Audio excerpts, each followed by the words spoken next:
Hello, hello. Happy Tuesday, September 30th, 2025. How is everyone? LD Industries, hello. Finally moved in your cross-country move? I bet that feels good, huh? You can't possibly be finally all moved in. Hello, DRZ, Russell, Juicy, Elmo. You got your beautiful, beautiful VP. Awesome. I just two more of them. The one that Lisa loved, the ice green, and the orange just sold about an hour ago. So she was a little sad. I'm gonna have to find another one of those that's maybe a little bit more user grade. Hans, good afternoon. One of these days I'll have to find her one. Yeah, the pink is gone. Yeah. So let's see what's left. The Seashore, the Konriki, and the yellow. And then those two metallics. Well, actually, no. One of the metallics sold. The metallic green, I think, is still available. Yeah, keep me in mind. I can't be guaranteed I'm gonna pull the trigger, but maybe one of these days. The look in her eye when I told her today, I said, "Oh, it's sold." She's like, you know. So, but anyway, so that's sold. Going up north, and interesting true story. I don't know if I mentioned this, but the gentleman whose collection that was in has been a customer of ours for a long, long time, and he watched the podcast on Friday, and he says, because I made a comment about the noblesse, and how I was kind of surprised that was like really the only Mont Blanc that was in the collection. There was like a ballpoint or a roller or something like that. And he sent me an email. He says, "I watched the podcast. I must not have sent you that list. There are Mont Blancs, so apparently there's Mont Blancs. So we'll see, but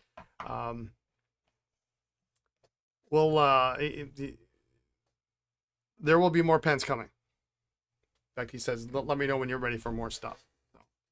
So, but anyway, so that's exciting. Exciting day today, I think. So I got to let you all in on a little secret, but y'all can't say anything.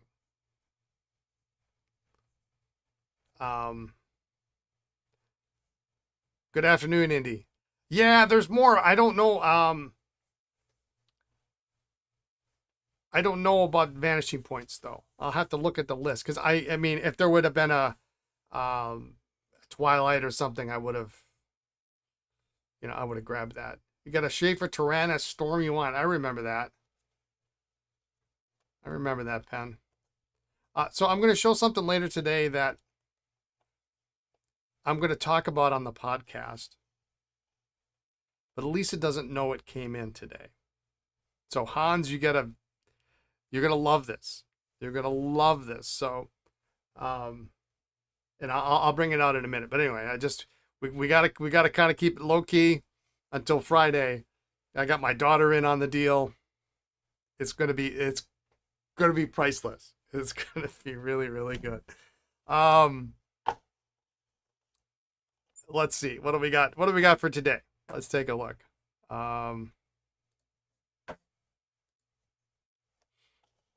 I have, this barrel has been soaking in vinegar as much as I could get in it, which wasn't much.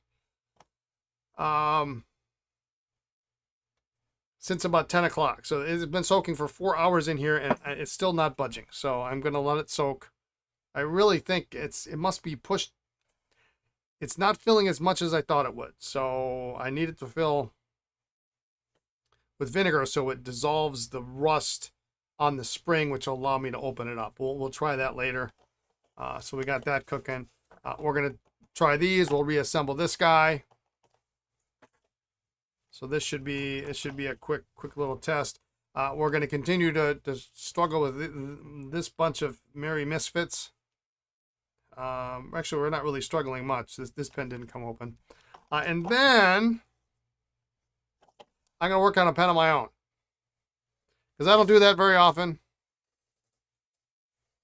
Yeah, I've tried pushing down on that sack protector, and it's not moving. So I think I'm just going to let it soak, and maybe, I mean, it can't possibly be that tight that nothing's going to get in there. So I'm just going to, I'm going to keep trying to push down on it, but I wasn't able to get much movement. But this is the Secretary that I bought last week with the wrong nib, and Hans was gracious enough to sell me or trade me, barter with me, however that worked out, the correct nib for the pen. So we're going to disassemble, clean, put the right nib in, and this is a really super cool pen. So I'm stoked about doing one of my own. And then we've got something else to play with later. So, but yeah, actually let's talk about that now. So this is the little surprise that I got cooking. Give me a minute. I had to hide it because I didn't want her to see it. And it is outstanding.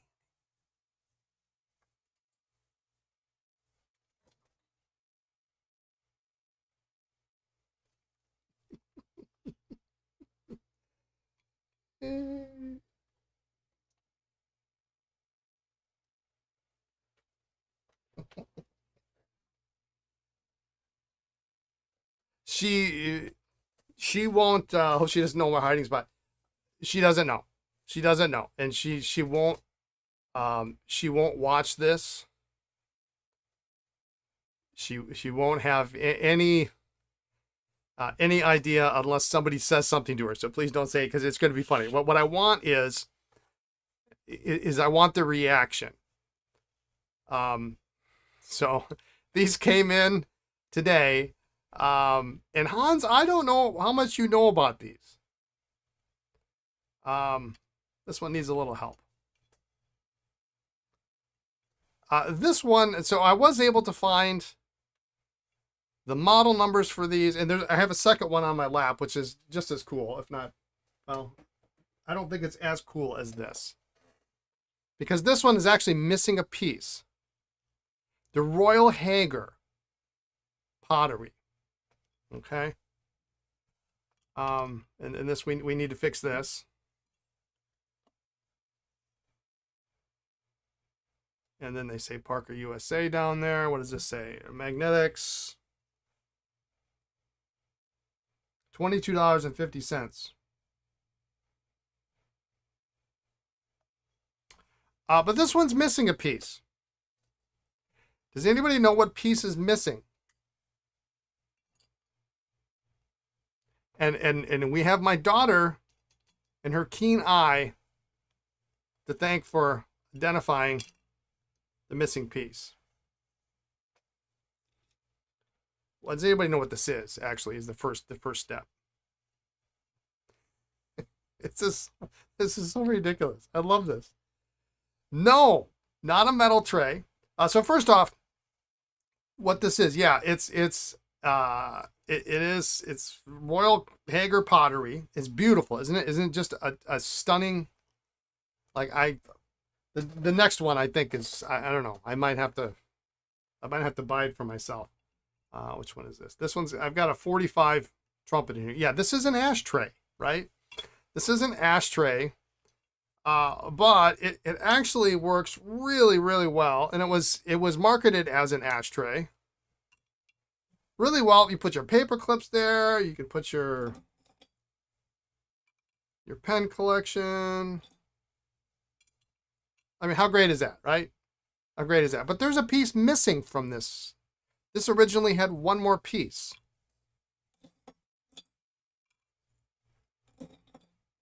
There actually was a piece here. A separate piece that came out. This is the most ridiculous thing. I can't even say it with a straight face. And this was in the 1959 Parker, in a 1959 Parker desk set catalog. No, not a table lighter. That is a very, that would have made sense. There were like, according to this one catalog, there were five Royal Hager pottery bases. Two of them had little planters. So there's a little planter that would have bumped up against here. It would have been, like this.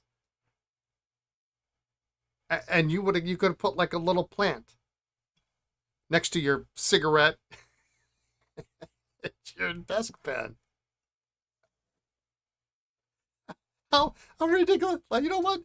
I need a cigarette and a plant. It's so ridiculous. It's so ridiculous. And it's funnier. It's almost funnier that it was like you could just separate it if you wanted to move it. But it would have been, it was shaped like this. So then it kind of squared off. So it completed the base on this one. Crazy, right? They had another one where there was a big potter in the middle.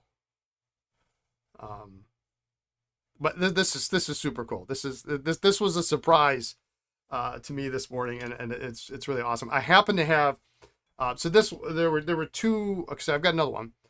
There were two trumpets, so this one happened to have a 45 trumpet, and I happen to have ready to go a very nice 45 with a 14 karat broad nib. So that was perfect for this one. And it could go in either one, but we just need to fix this little minor issue here. Okay, so there's this one. You had no clue. Someone needed it. You found the right person. This next one I love. I love this to pieces.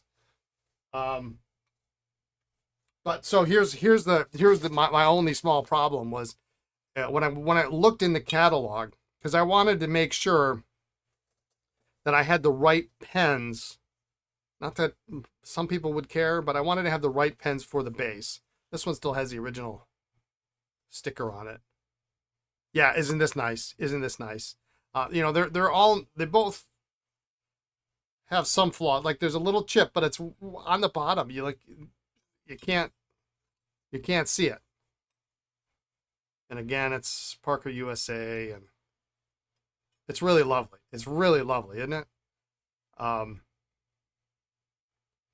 Yeah, and this holds a lot more pens if you want. Interestingly enough,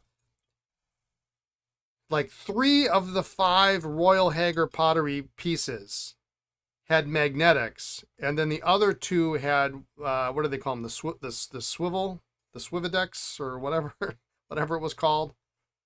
And so the magnetics all had the little metal taper, the metal part on the back. Yeah, magnetics is so much better. It's way cooler. The swivel ones didn't have this. And so what I discovered is I don't actually have as many 51s as I thought I did. I actually had some 51s, but they didn't have gold tapers. They had silver tapers. But I did happen to have this, not as nice, but, I have a 41, which I guess is kind of unusual.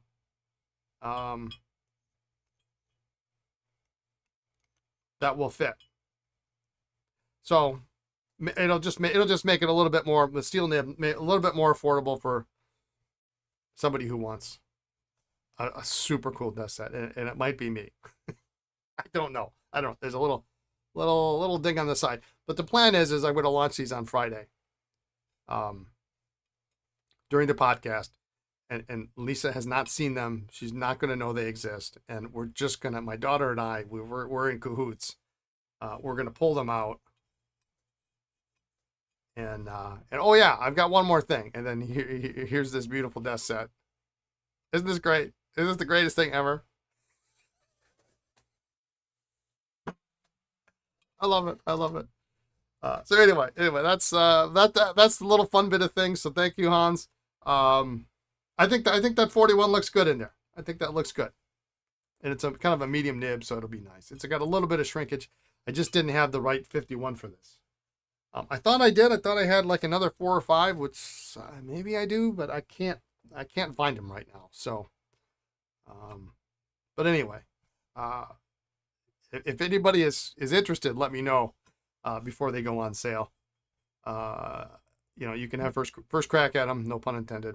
But they're super cool. They're super cool. So anyway, we're gonna put these back.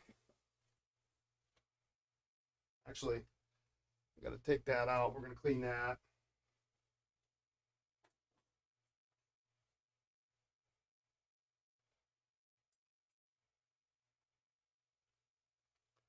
And we're gonna try to fix that.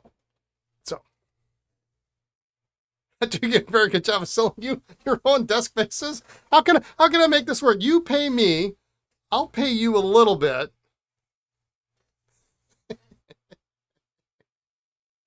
Now I just want the pot that goes with this here. I want the little, I don't know what you put in there. I mean, a little succulent or something maybe. I mean, how great is it? I think it looks great just the way it is, right? It's just a really fun little, a fun little piece. I cleaned it up a little bit so I could take pictures of it. But I think we'll do what we did last time. I think is we just put we just put a little bit of epoxy maybe in here and then squeeze it down and hope for the best. That sound like a plan? How about we take that off? And this is the 41. Yeah. I'm find someone to make the missing piece. I'm not going to go through that much trouble. I don't want this any longer than I have to have it because I kind of want it, right? The more I look into desk sets and the more you're out of epoxy. Actually, I did the smart thing yesterday and I tipped upside down my my epoxy and my hardener so that they should be actually ready to go for today. I didn't even know these were coming, so that was foresight. Yeah, in trying to find these, and I was shocked. I actually found them in the archives. They were hats off to the Pen Collectors of America resources page. That's where I found them. I found about a dozen other desk sets that I need to have. But we're not going to do that. We're not going to do that. So let's do this one first. Let's get it out of the way.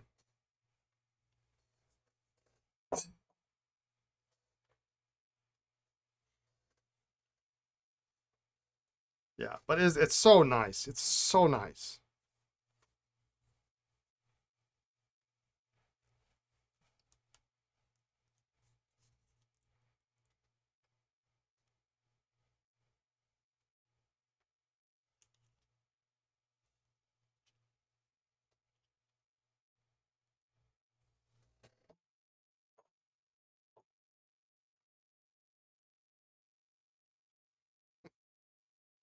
No, I'm ridiculous, aren't I?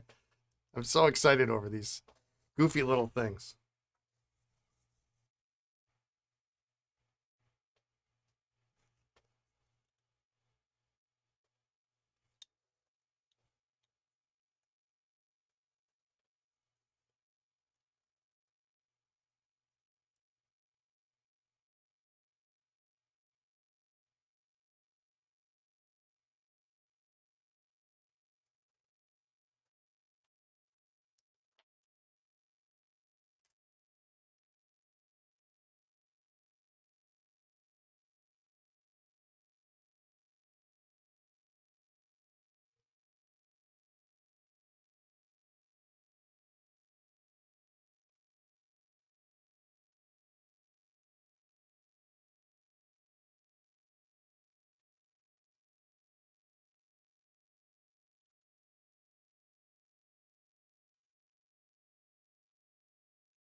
This thing is really jammed up.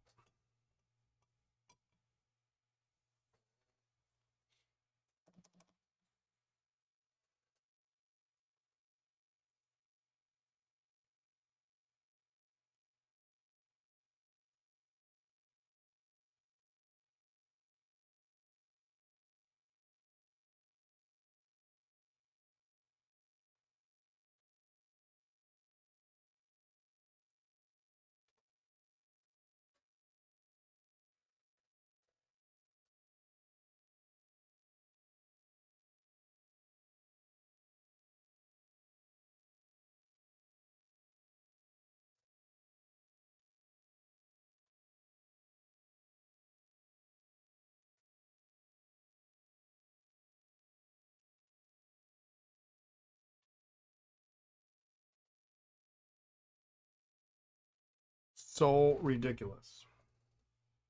I love it.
All right.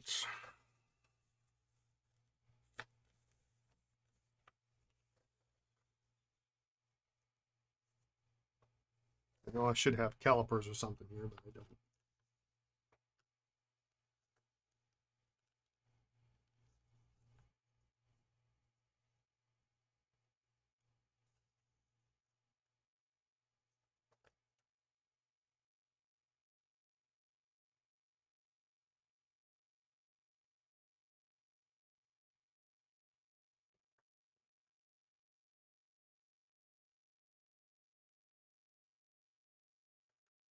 All right.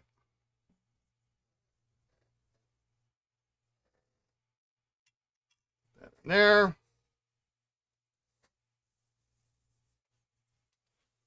That in my secret hiding spot.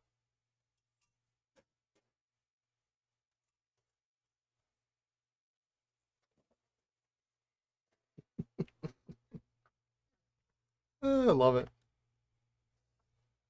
Love, love, love, love it.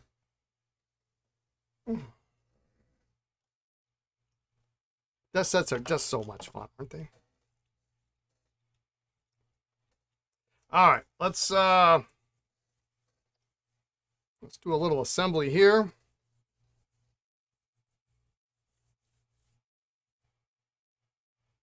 Whenever you're looking at getting a new pen, I always look for reviews on YouTube. I found you had done one like 9 years ago on the Sheaffer Tyrannus pen. Yeah, that was a long time ago. Long, long time ago. I need to grab my water. Be right back. Hang on.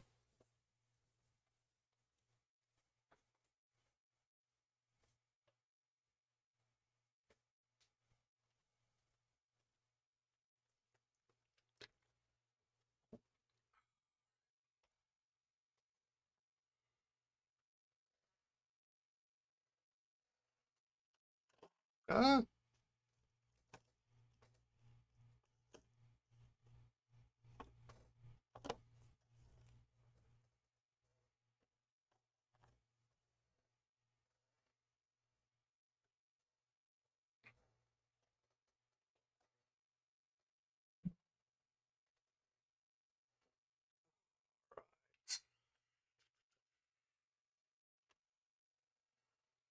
let's see how yesterday's epoxy project worked out.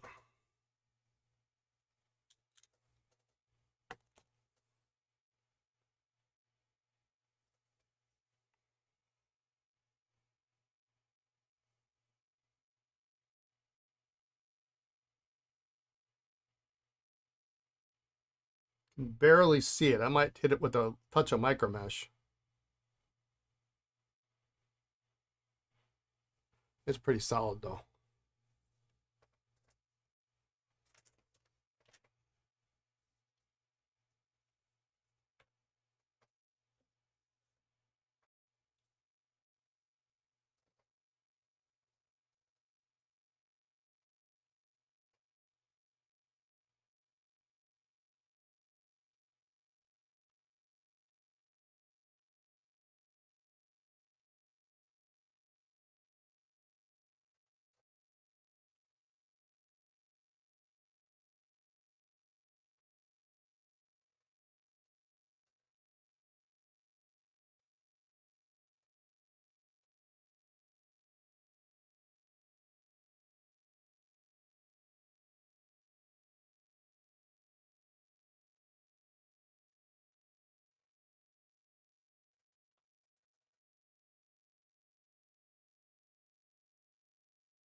Looks good.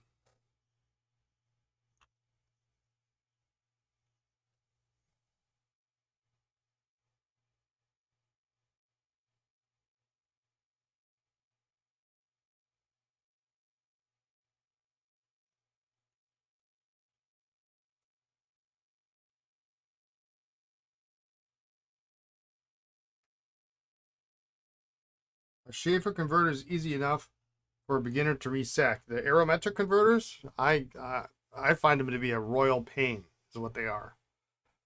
Not easy at all, in my opinion. You have to release the crimp. I mean, I know some people have had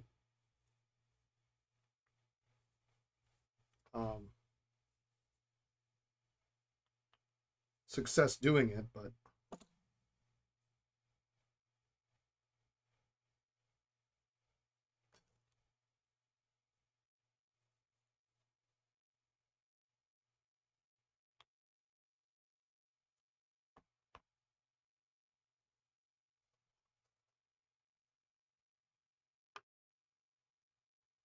not my favorite job ever.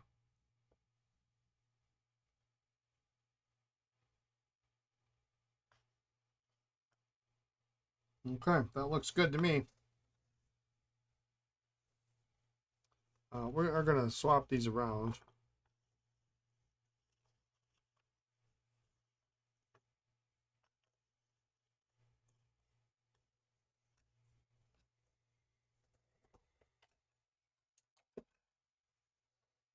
Is there, Hans, is there anything your brother can't do? He is one of the most talented people I've ever met. It's almost sickening how good he is at everything he does. I've seen his pottery too.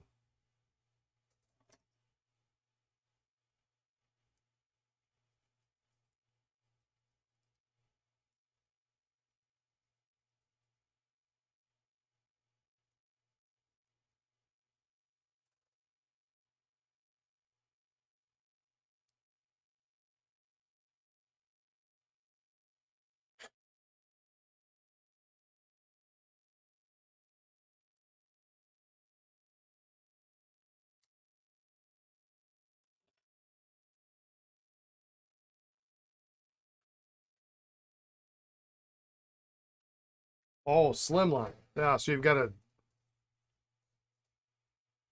slim aerometric.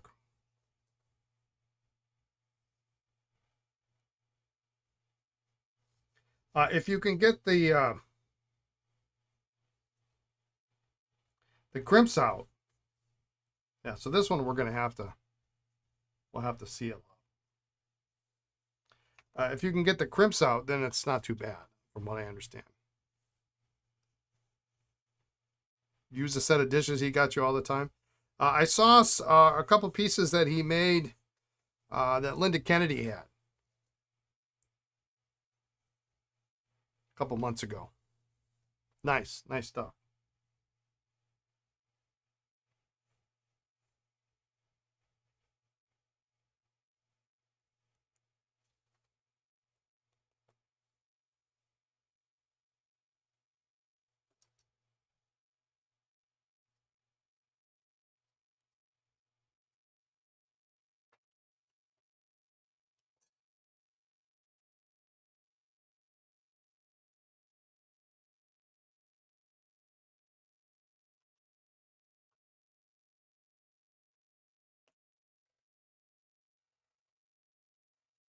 You bought cartridges to refill as a backup? Yeah, good plan.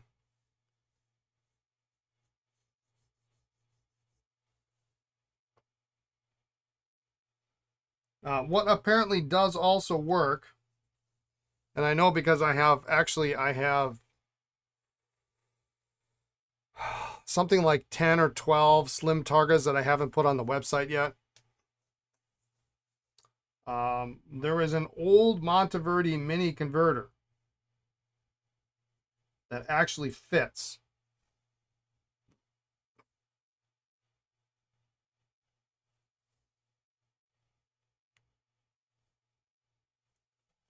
But it looks like the brand new one, so there's no way to tell.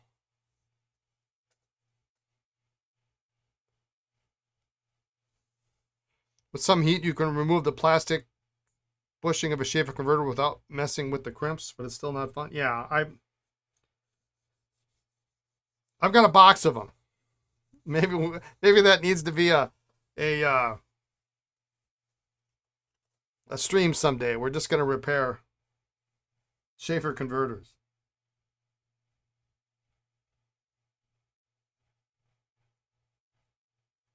This is one of those projects I don't want to do ever. Yeah, so my in my lot of slim targets, there's like 3 or 4 of them that have that old converter.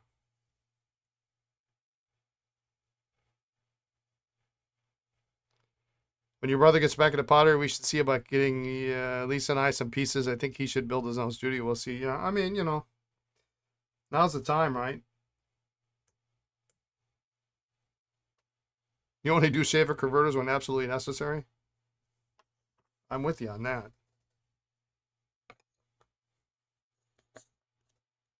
All right, so let's do this.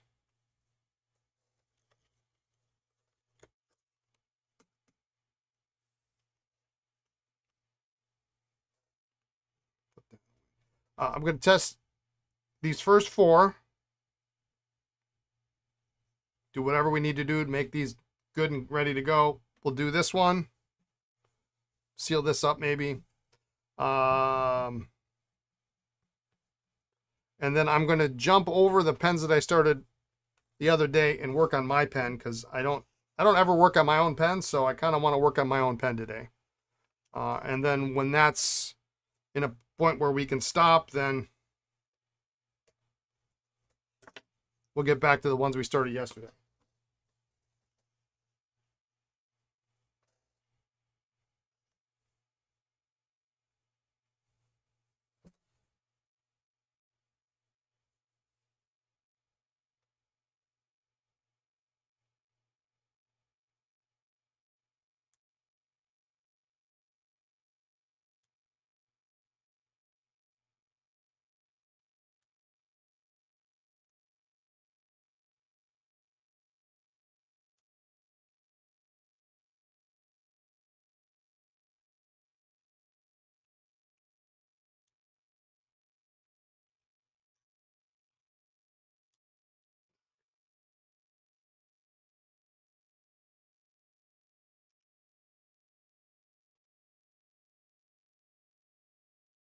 Yeah, definitely got to seal that section. I just pulled it up. Just trying to wipe off the nib.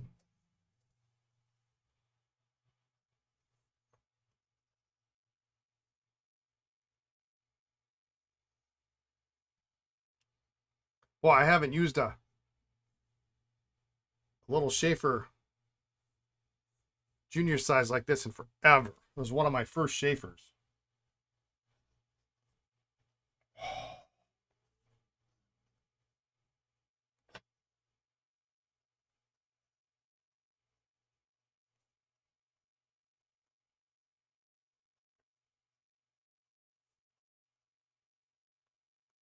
Wow.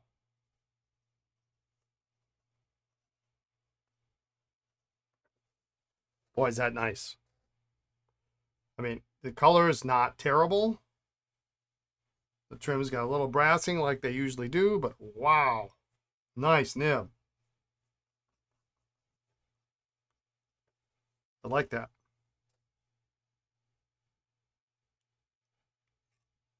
You kind of got to use it posted, though. Unless you got a small hand.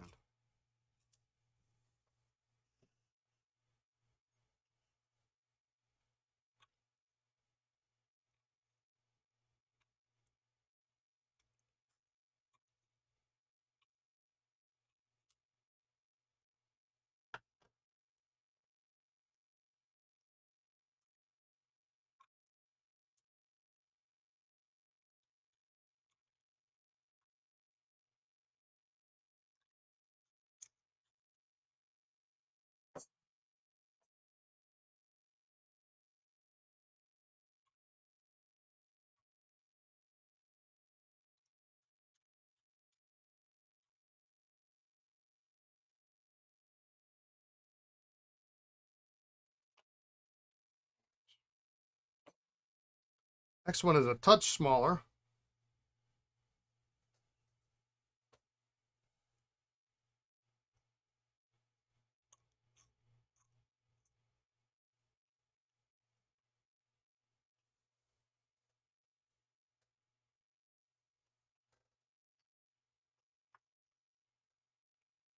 A little more even color.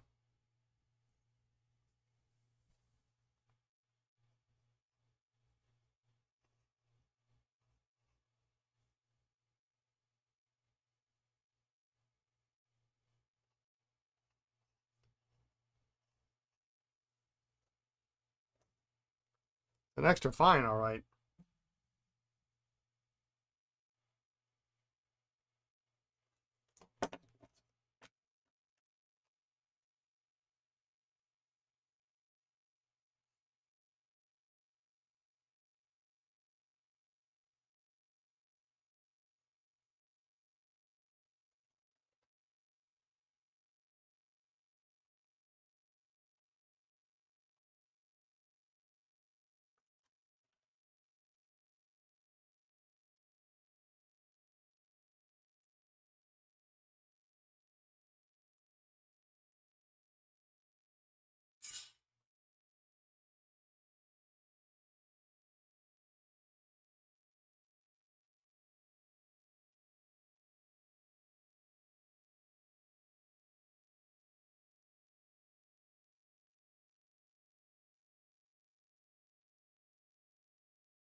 That's fine. It's too fine for me, but someone's going to love that. A little bit of feedback, but not too bad. Nib is adjusted. It's pretty good.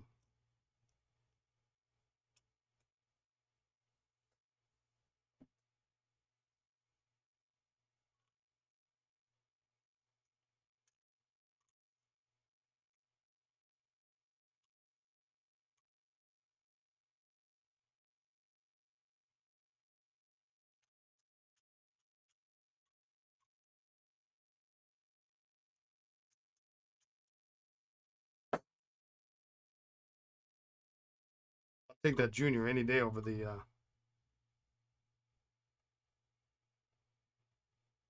Yeah, I would stick to that medium nib. Look, it is nice. It's really a great one of my first fountain pens ever was a Sheaffer just like this. Jade. It was more of a fine nib, but it wrote really nice. I bought it off of eBay.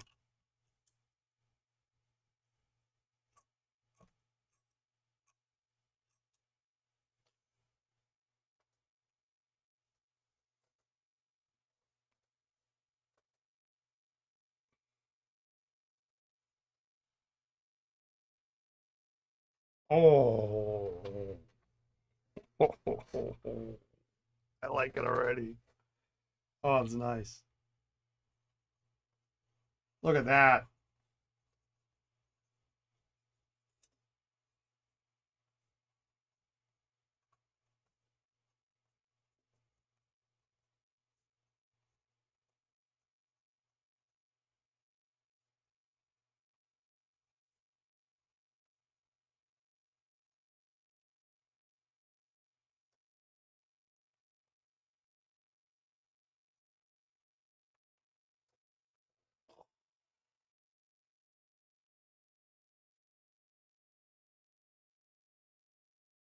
That is really nice.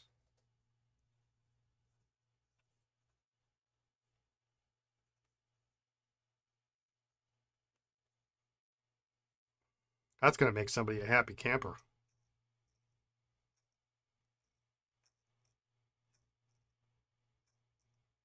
Maybe me.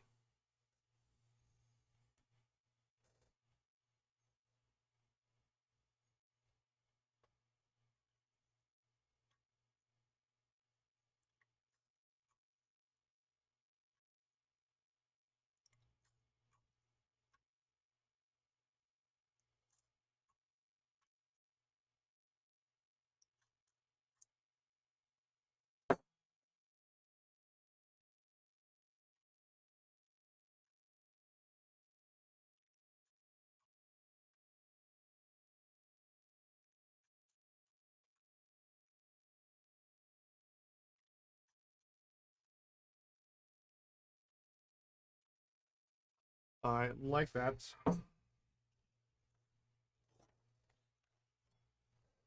What is it? This is the Skyboy now. So it's going to be back to a finer nib.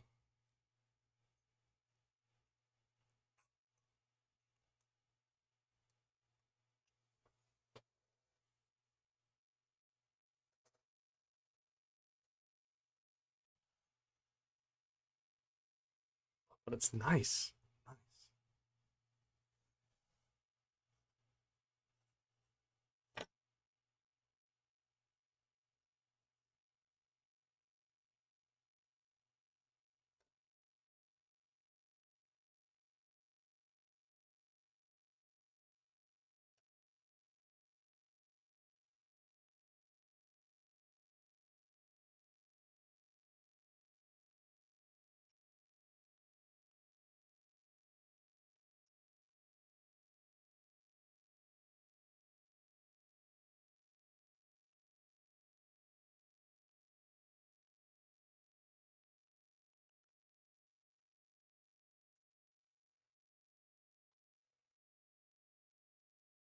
Nothing wrong with that. Beautiful nib.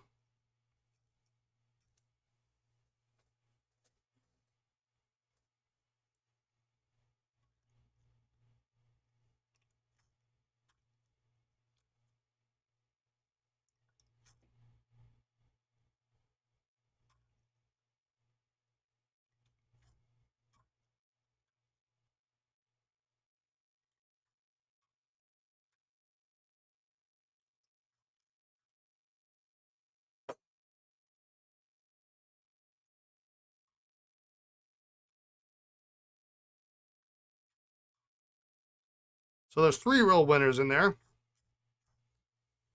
mean, the extra fine is okay if you're into that thing.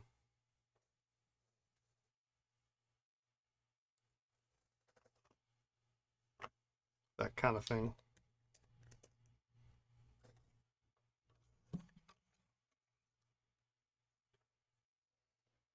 Spin these guys out.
Nice visualized section on that green one too.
All right.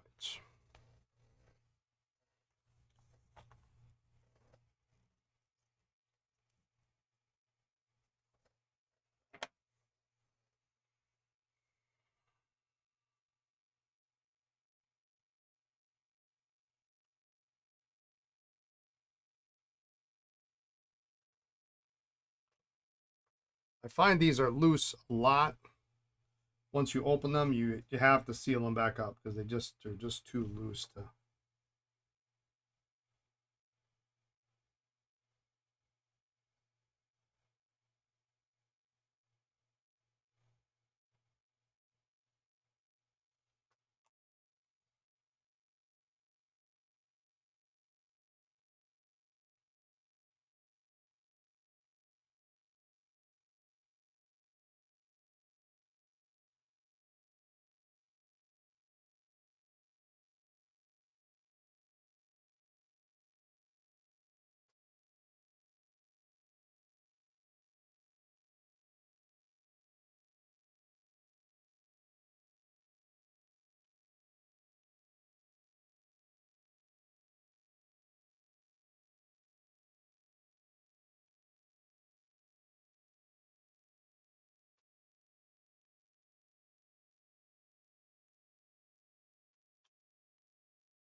All seem to be pretty tight.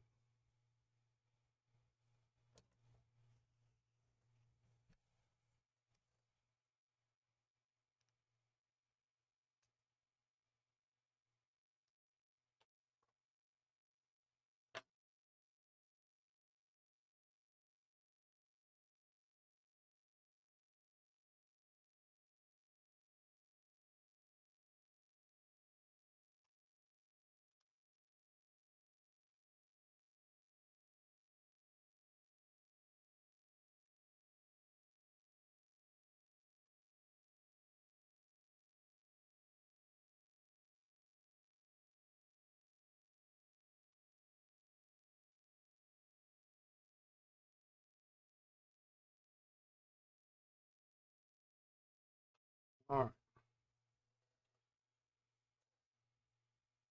Good to go. We will finish those up. Those can finish up tomorrow.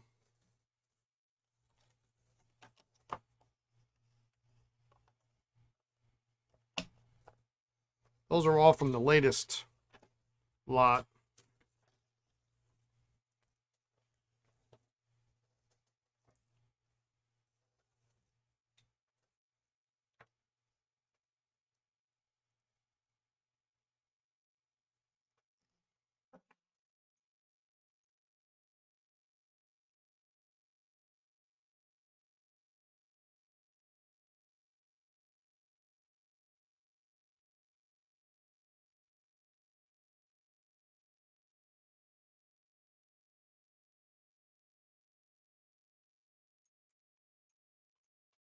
That's just going to have to soak.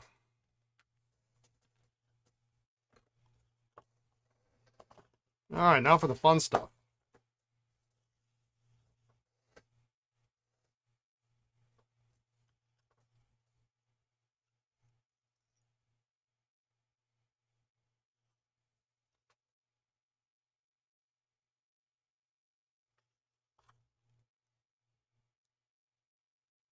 So we got ourselves a nice medium-ish.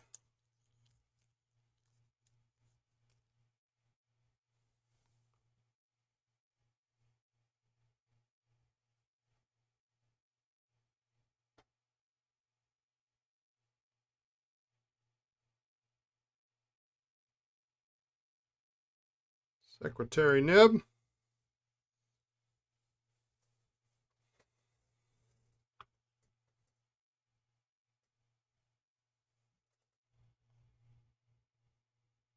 You do repairs on all kinds of Sheaffer pens. I found a pen and pencil set from an estate. Nib has no size, but it is lifetime nib. And there is white dot. Does that give you an age? Well, not really, because white dot was kind of their trademark. If you want, shoot me an email at that email address with a picture, and I can tell you if I can do it for you. There is like literally one Sheaffer pen I do not repair, but I have a contact. I have a couple contacts that can take care of it for you if need be. So just shoot me an email. I'll be glad to help you out if I can.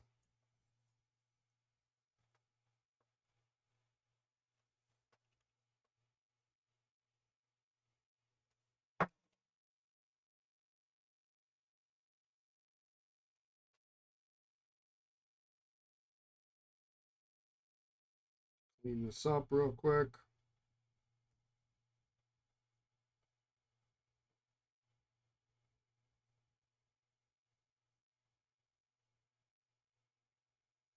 Looks like a nice stiff, maybe a medium nib here, so which is right up my alley.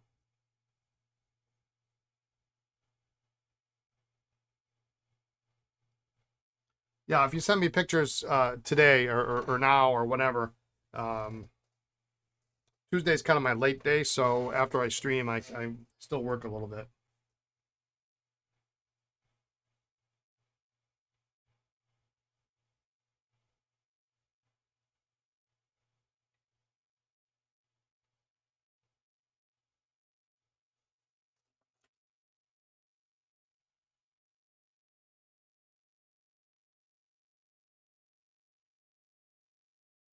The unapproachable Sheaffer. Yeah, this is a tough one to find. Although I don't know really. It's not common. It's a catalog model. Sometimes I have pens that I don't. You know, I would have never had this pen on my list. But maybe tomorrow. That's fine. Yeah, yeah. Get it to me tonight. Perfect. Make sure you get your studying in. But when I saw this, I knew what it was, and I said, I have to have that.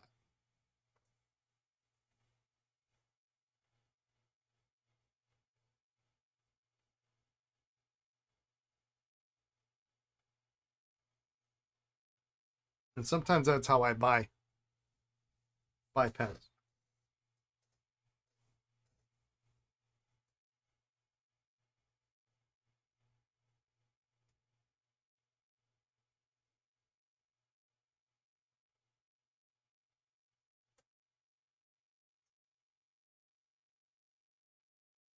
I don't know what I want until I find it.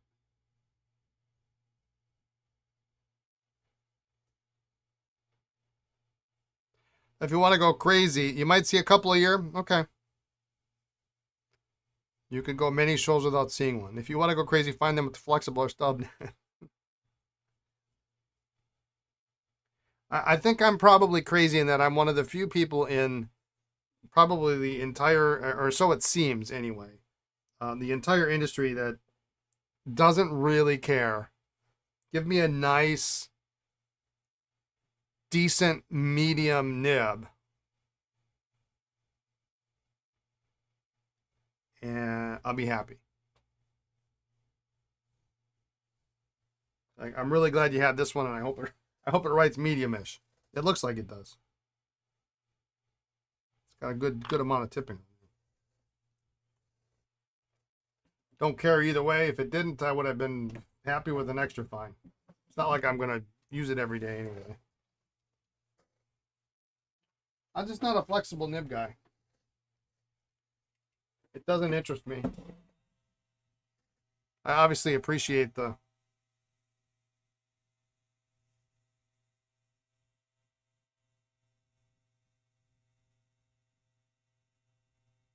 interest.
Oh, talk about lucky.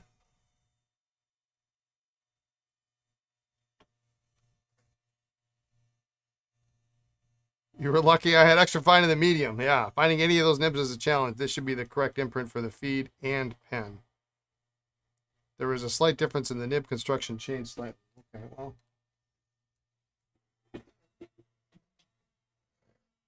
We're going to pray for the best. Well, look at that lovely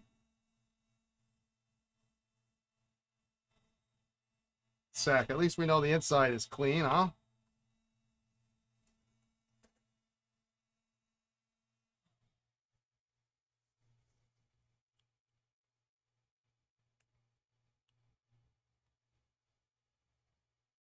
You're putting together an order. Yeah, just shoot me an email or tell me what you're looking for, Juicy, and I can see if I can get you a better, more accurate quote of what it's going to cost.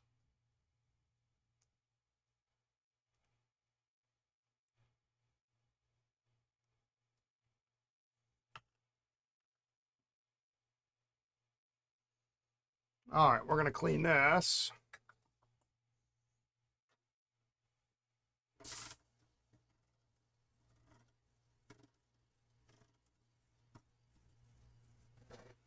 Plenty of life left in that sack. Yeah, well,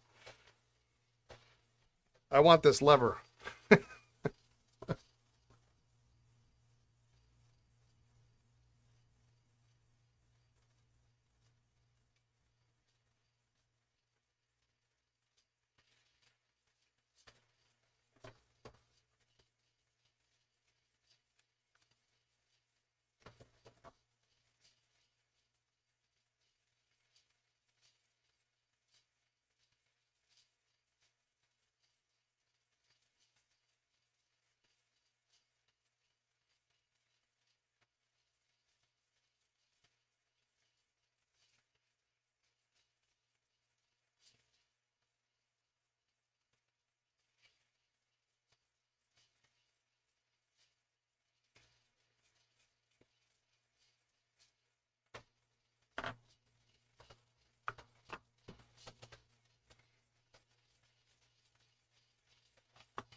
I'm just going to try wiping a little Dr. G's in here.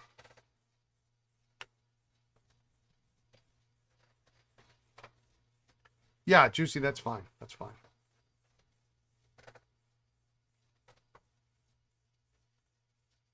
If there's a refund, I'll let you know. If it costs more than what you pay, then that's on me.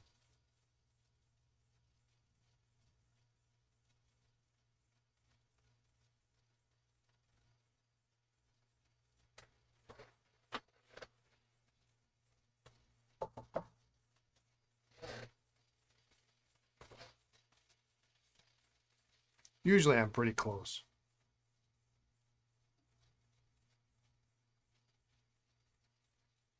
Unless it's really a super heavy package or something.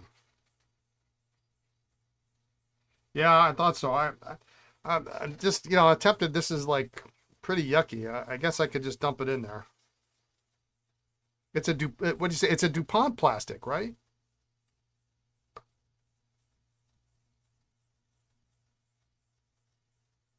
It should be fine in the Dr. G's.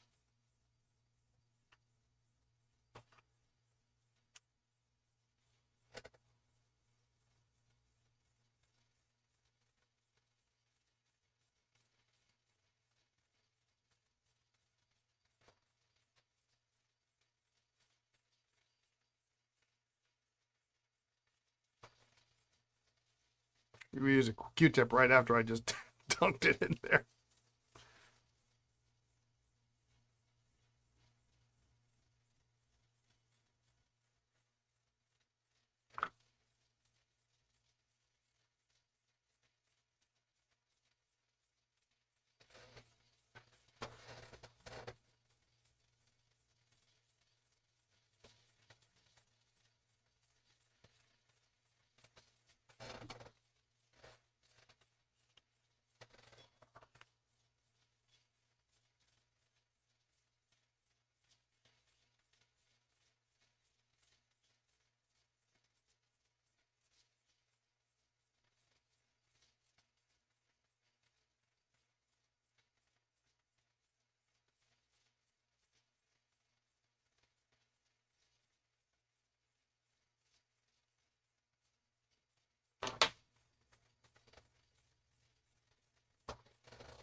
Seems to be doing an okay job. It's kind of hard to tell since the Dr. G solution is pretty murky, but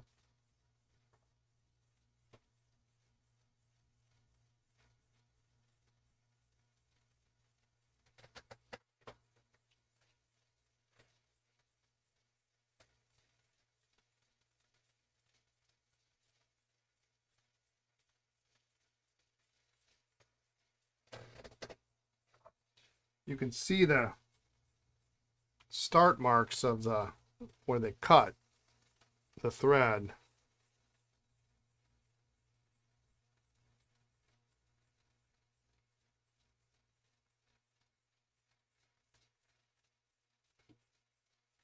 It's not too bad.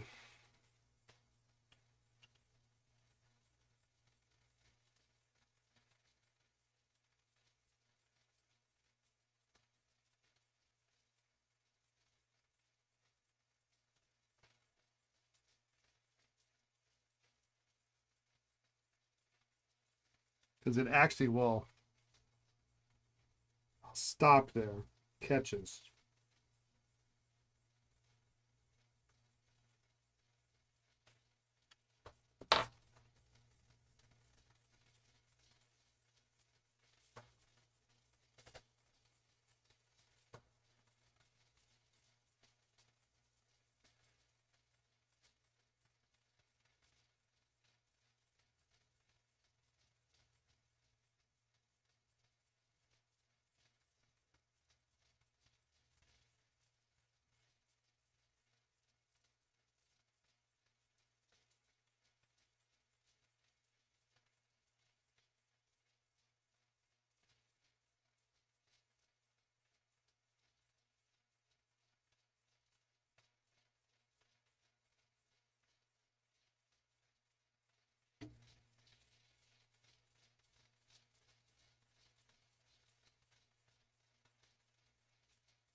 I think that's better.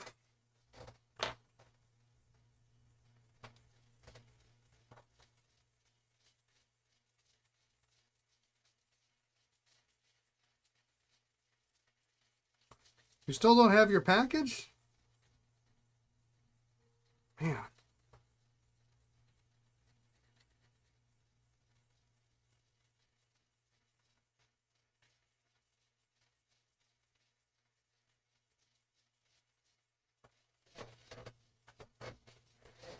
I was going to say there's a surprise in there for you, but after you sent me the, after I got your package today, it's not even, you know, even remotely close.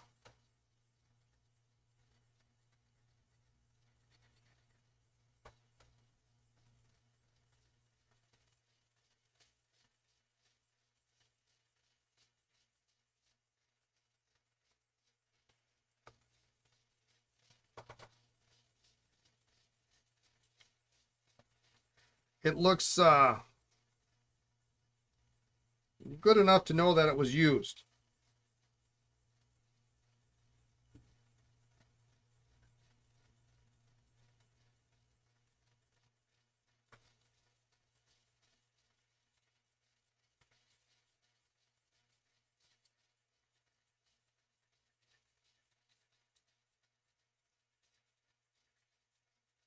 That was a whim. I saw a larger box and asked myself what would fit. Those two desk sets. Go underneath the couch and grab them.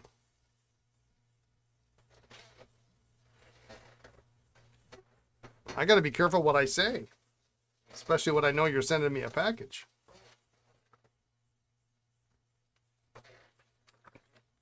Do you see many Conway stores in the States? Not really.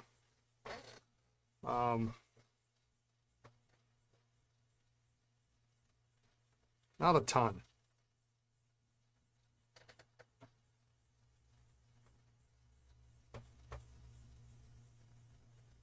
If it was perfect, I'd be less likely to want to enjoy it. Yeah, that's just it.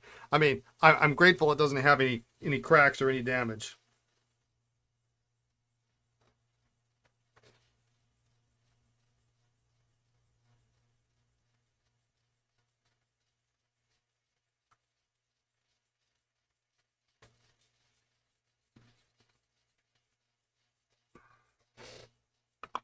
Got like some sticky stuff on my hands, so it keeps transferring to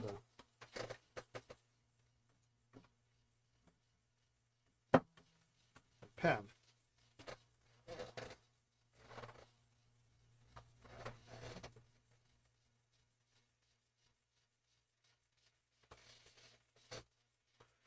Now, the one problem is the clip is slightly loose. Good afternoon, Jason. How are you? And I noticed that right away, like the first day when I went to go put it in my pocket. So, oh, this isn't good. I'm not going to use this in my pocket.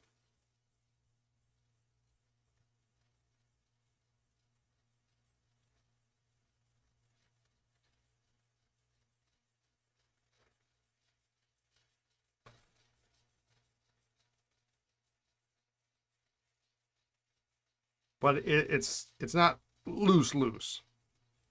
Just not as tight as others I've seen.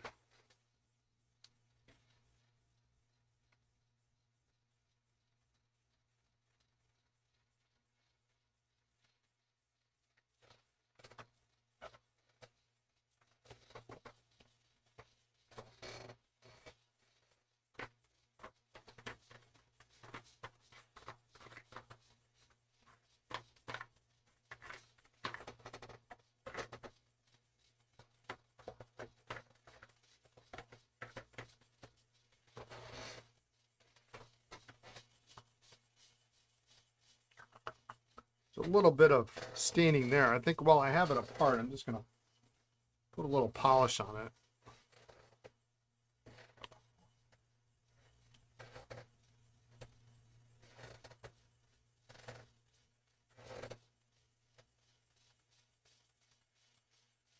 I don't know if that will come out, but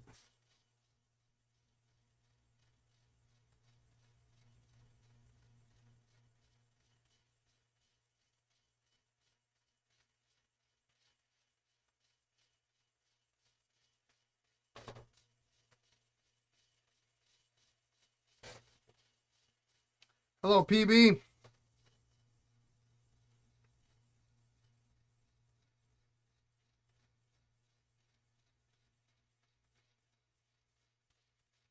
Yeah, it's a little bit of a, you kind of see the darker coloration there.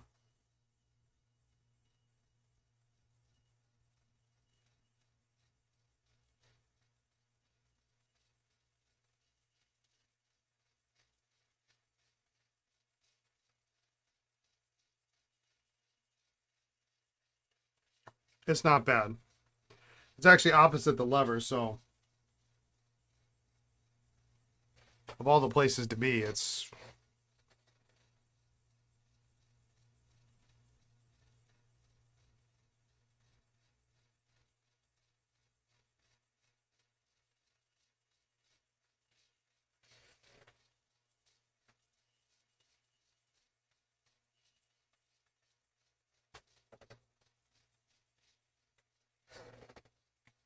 not too bad.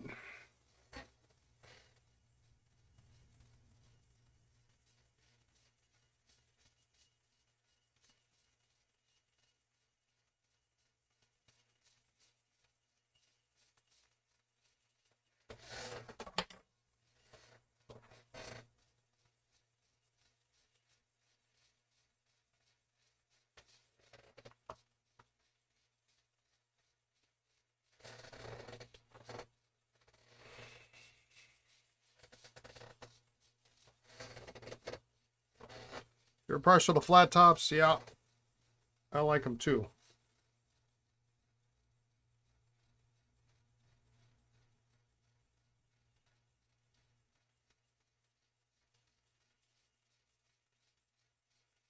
Of course, the pens that I tend to primarily collect only really are available on a flat top, you know. Um,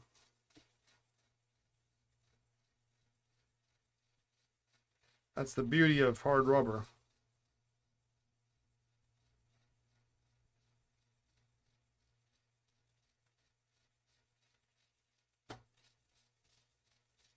Any shape you want, as long as you want it in a flat top.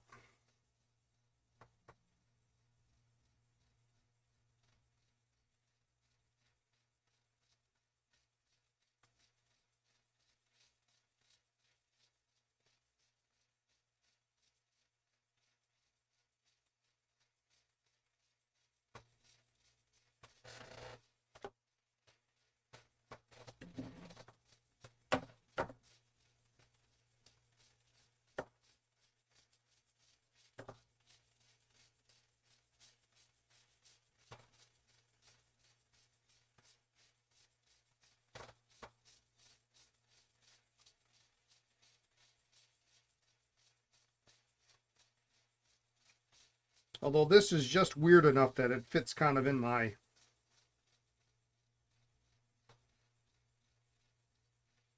exception list.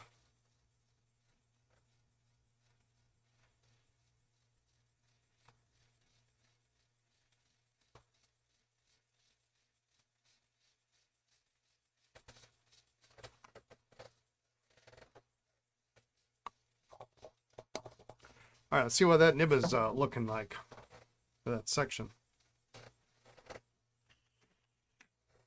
It's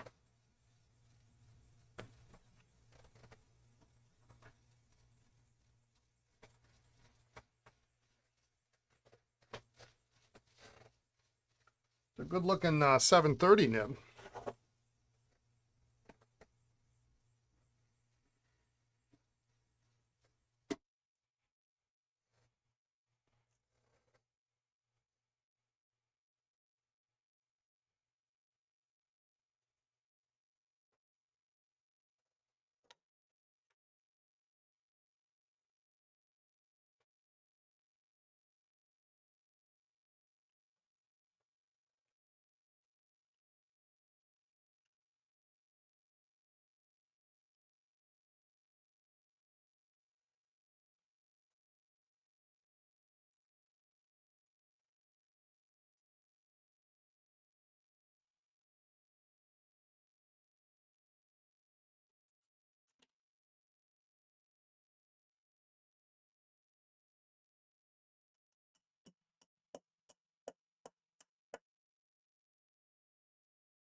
That is a long feed.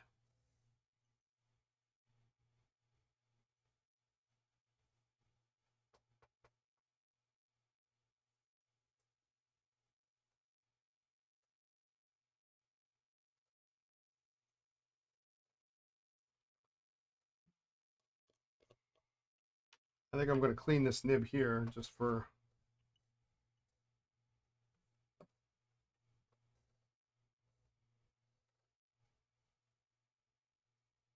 It's going to end up going in the parts drawer, but it might as well be clean when it goes there.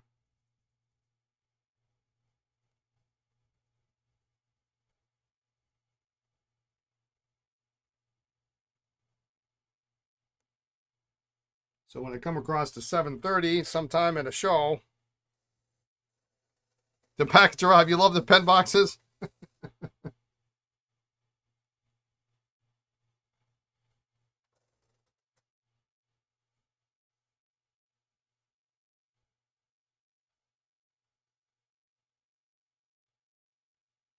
The Sheaffer box was from the Reppert collection.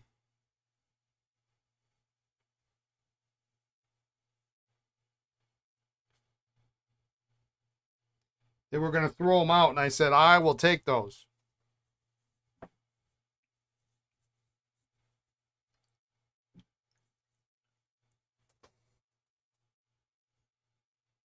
Yeah, that 51's absurd. It's really absurd.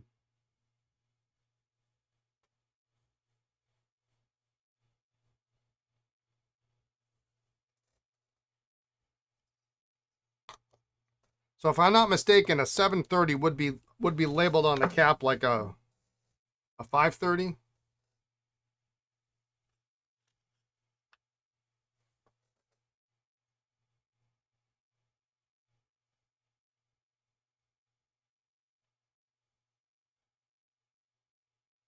A little bit of a longer nib, the Secretary.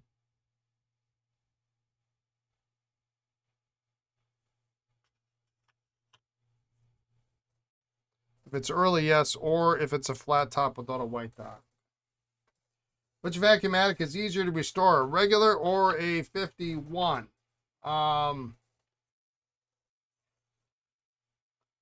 They're about the same. About the same. Probably, I guess I would be inclined to say the 51's a little bit easier just because you can take everything apart, whereas on a regular vacuumatic, you're dealing with a plastic section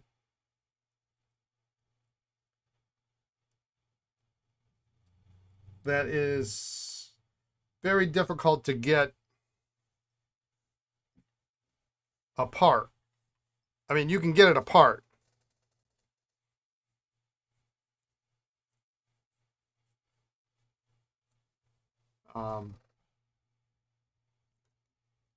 It's getting it back together that's usually the problem. With a 51, you can get it open, and as long as you can get the front end open, I mean, that's the case with the regular vac too. You got to get the front end open to get the filler out of the back.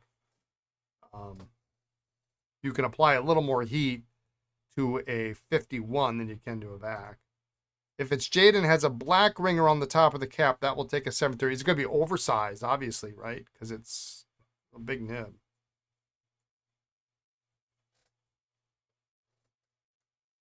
Well, I have one now.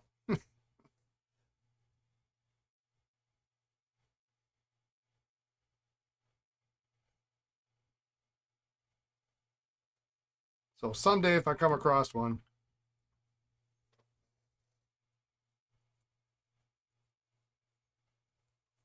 I don't look for them, and that's the thing, right? So I don't know how common they are. I remember seeing one last year. One of my friends picked one up in Chicago and showed me, and I thought, wow, that's unusual.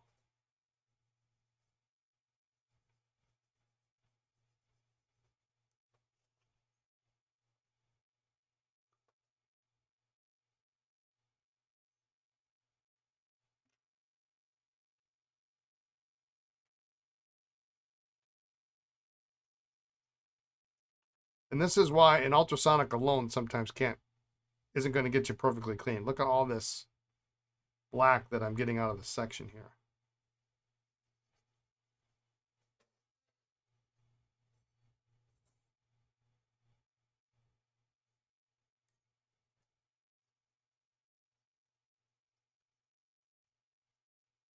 Yeah, the difference between the Vacuumatic and a 51 is really, I mean, the filling system repair is identical.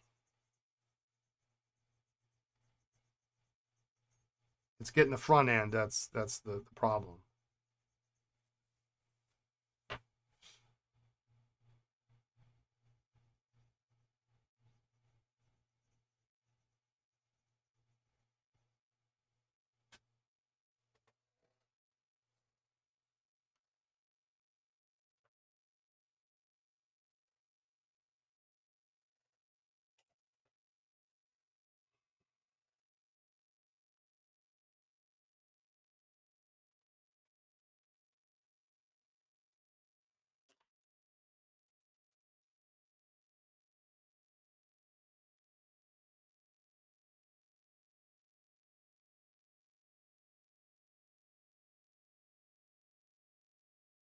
It's pretty well on there.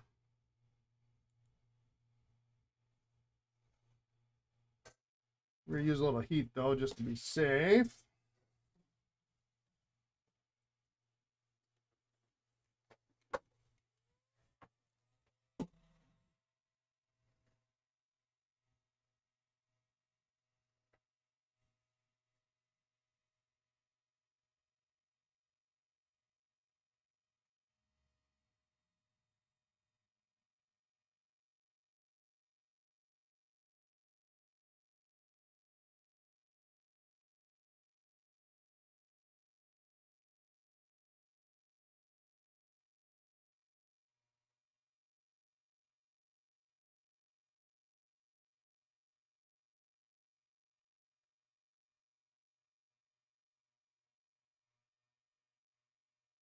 Well, this is tight.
Yeah, I'm thinking that.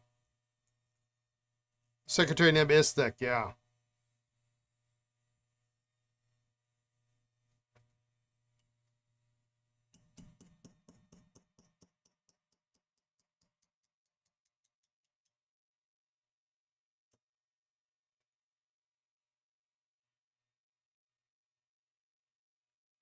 Section reaming tools, great. One more thing I need, right?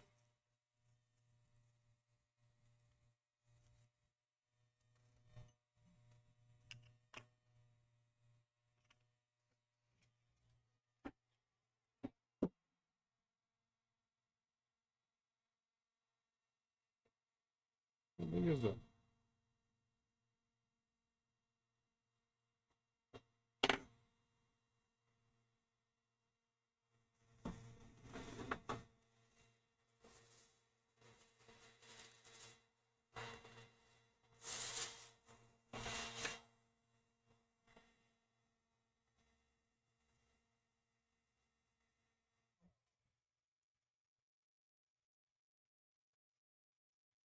almost the right size. Can I get something out of it with that?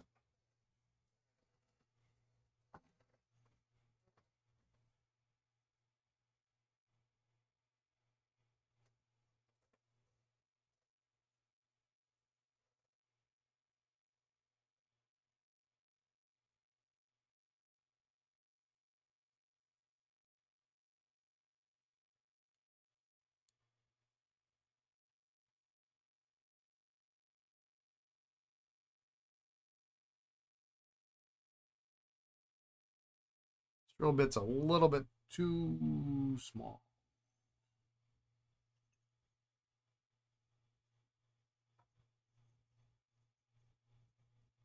You've never seen them, but do you have a chart of sizes? A recent find. You have no clue they made them. Okay.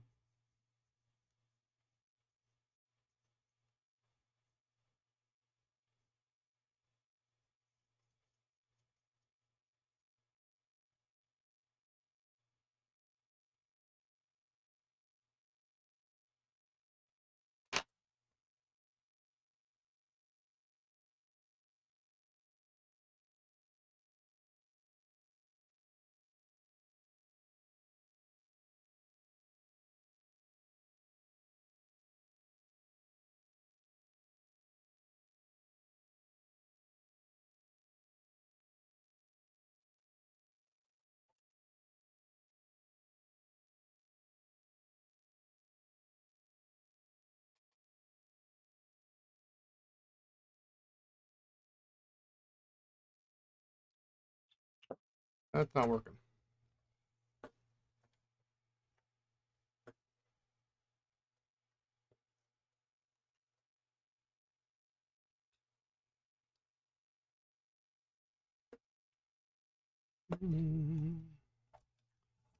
Got some files around here somewhere. Where are they? Oh, that's not going to work. That's flat.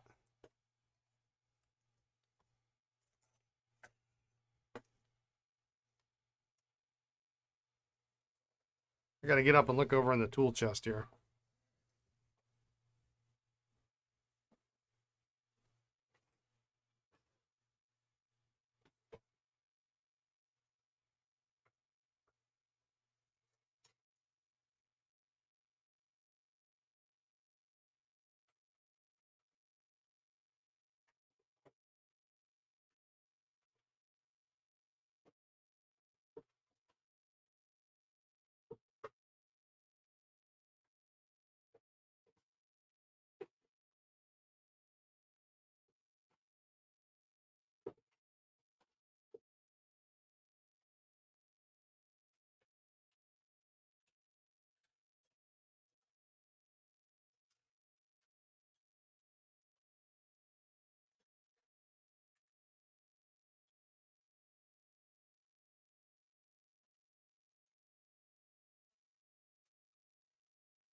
This one. Not quite right, but it's curved.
Probably not enough.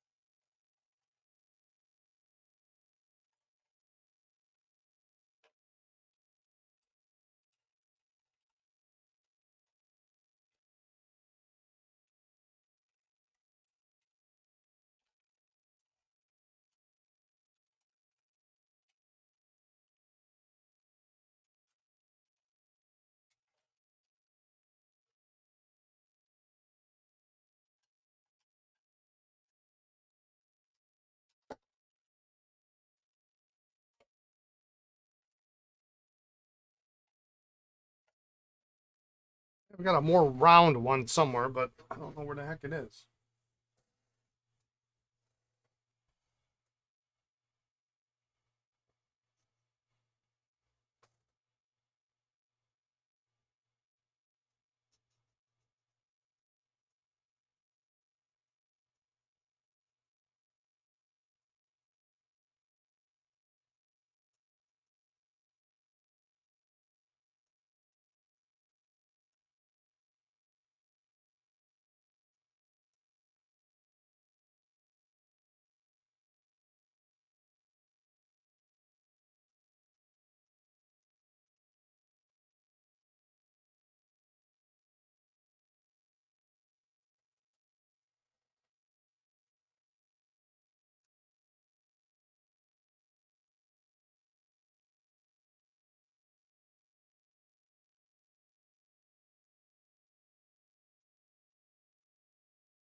That looks better. At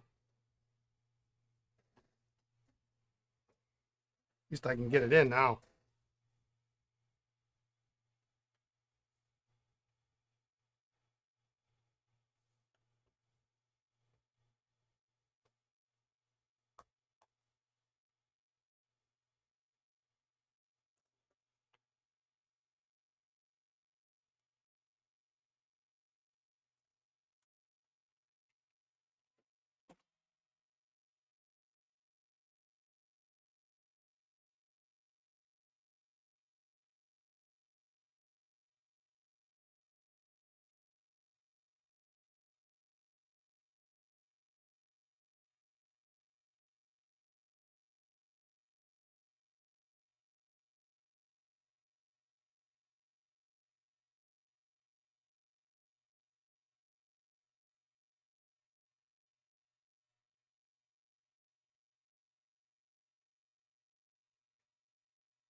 Now to set the feed is never my favorite thing to do.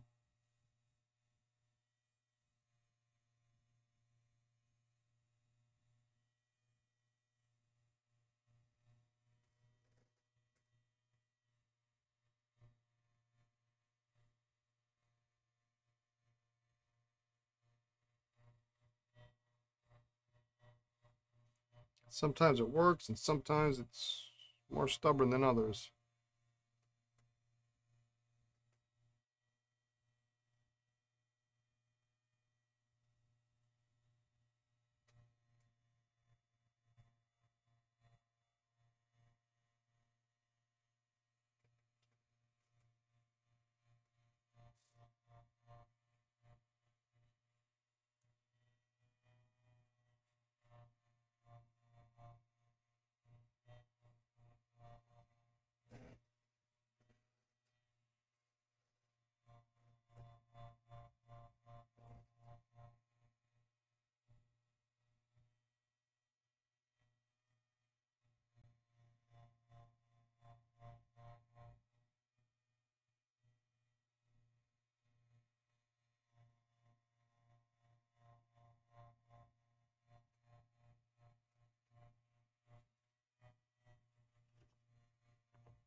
Looks all right. I didn't quite push it as far back as the other nib. It sure is fat and rigid around the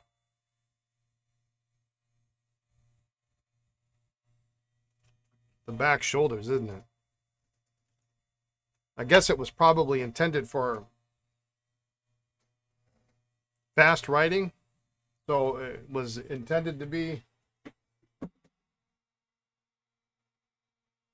manifold.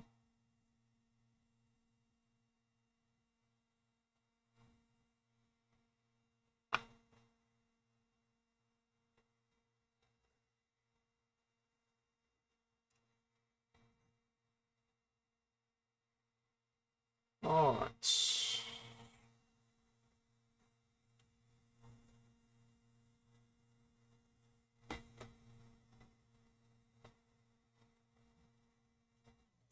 Shorthand, multi-part forms, carbon paper, and stand-up to abuse. Yeah, it looks stocky.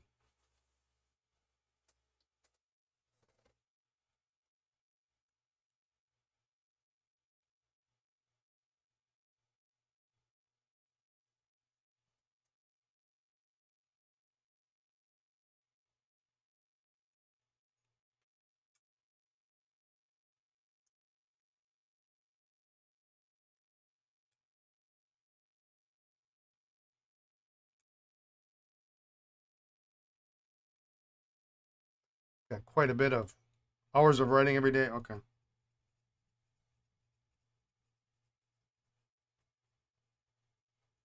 And thankfully in an oversize.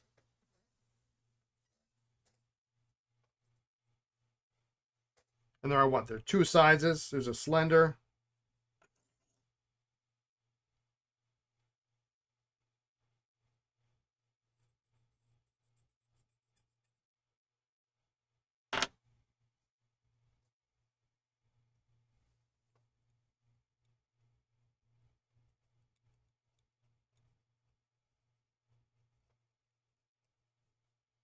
I don't know that I need to find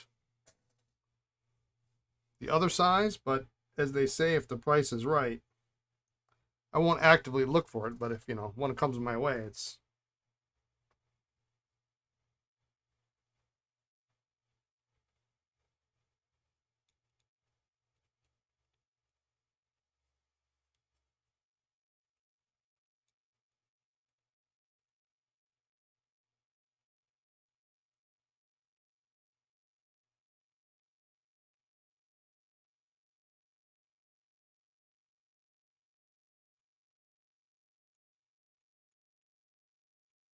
they only made one size secretary neb. Even the ring tops use it. Oh, it's a ring top.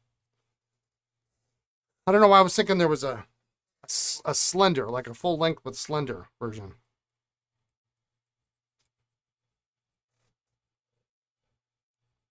There's chased hard rubber. Oh, that's right. There's an oversized and chased hard rubber. Full size, short, and a ring top. Okay.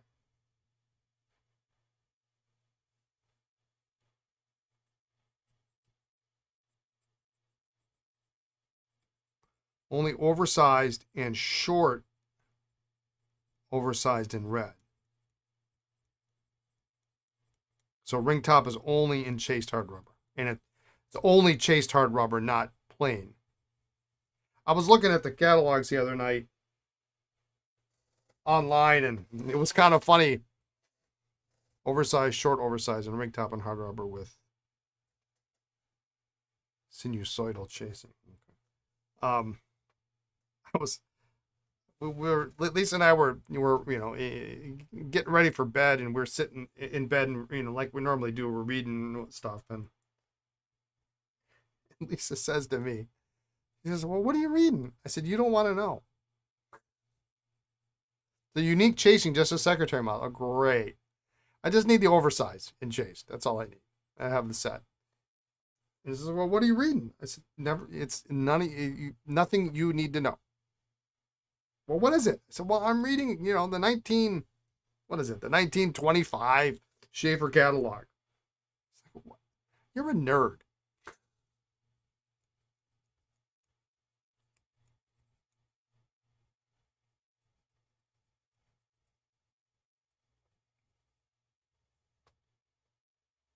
Yes, I am.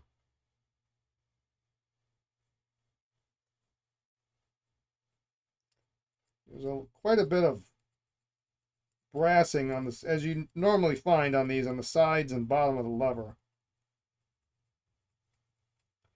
Not brassing, but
in fact, I still have it I still have it in my phone right now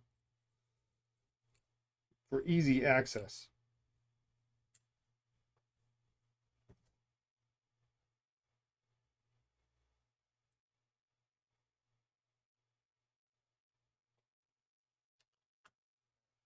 All right, good enough. Good enough. Let's find a sack for it.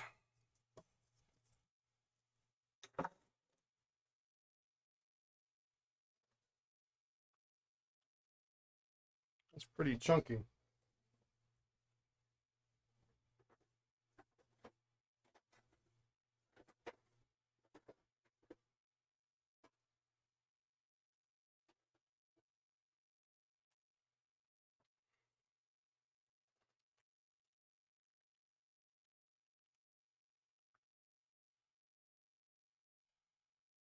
That looks good.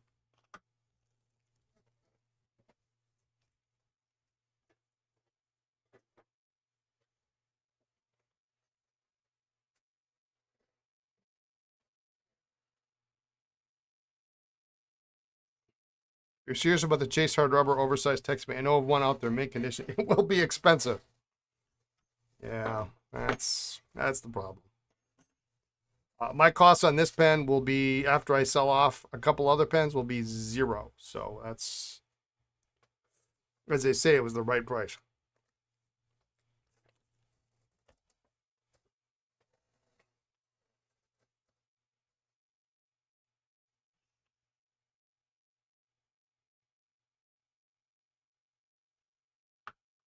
I'll just put it on the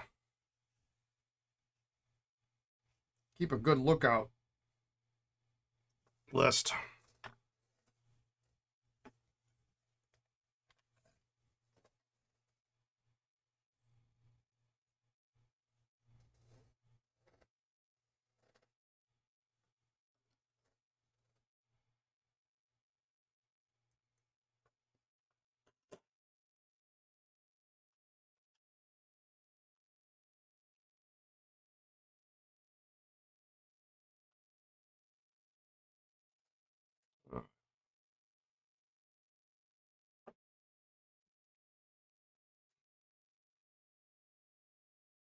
I'll find one for $25 the next store I visit. I didn't want to tell Lisa, but there's a flea market, big flea market, coming up this weekend on Sunday.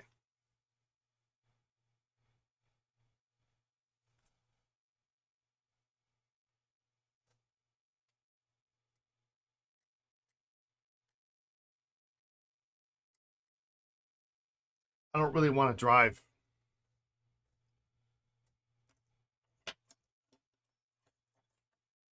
It's like 3 hours away, 2.5 hours away.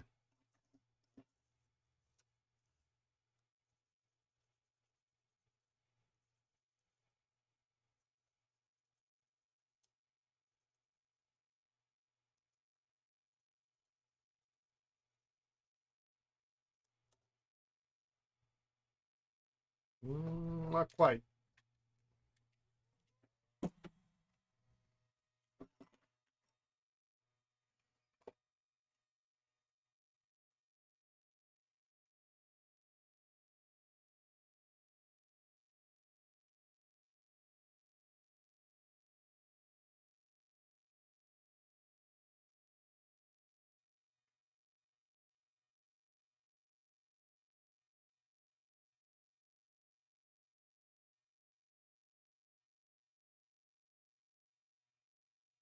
You've retired from driving?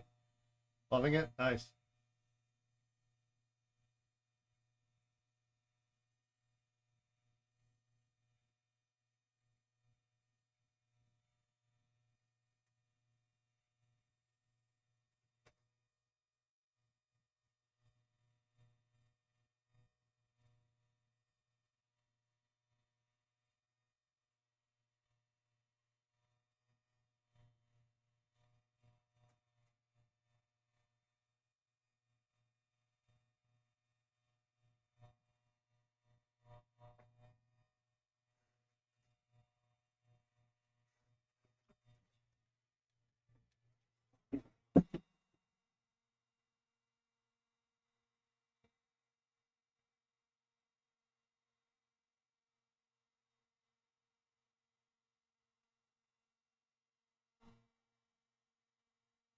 All right.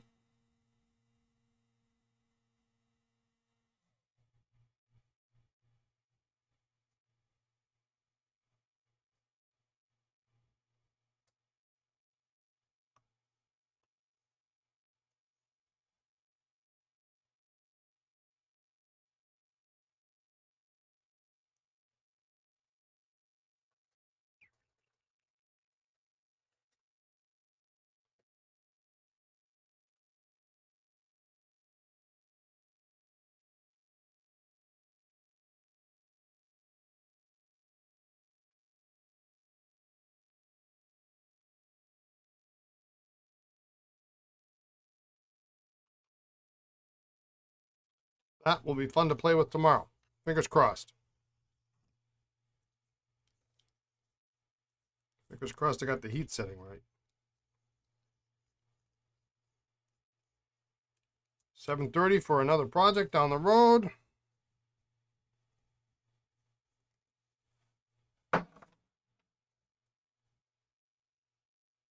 Nice to see it all come together. Yeah. So do you enjoy the stream? Great.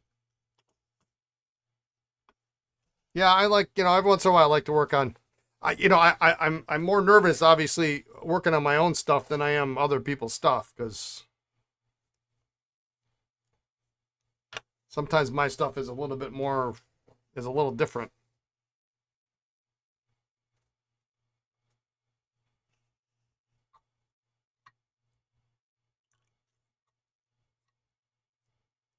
This guy I just need to flush. I think it'll be.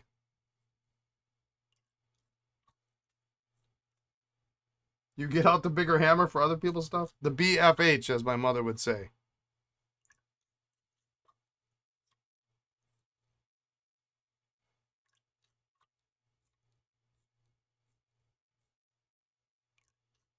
Yeah, I was kind of thinking about it, and I thought about it for a couple of days, right? Knowing that the nib was there, the nib was available.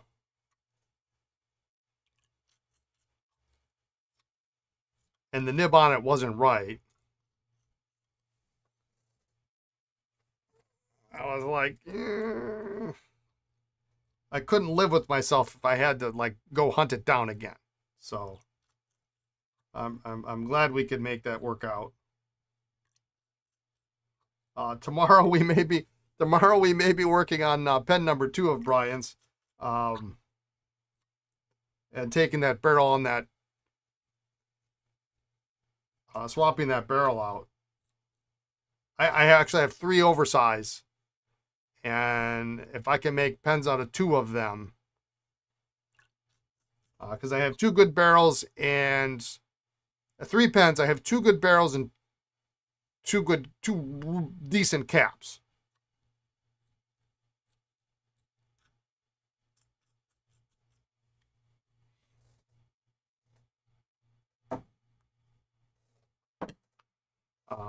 So I'm really hoping that, I know they're both oversized balance. I just really hoping that that the parts are, because they're not always the same, right?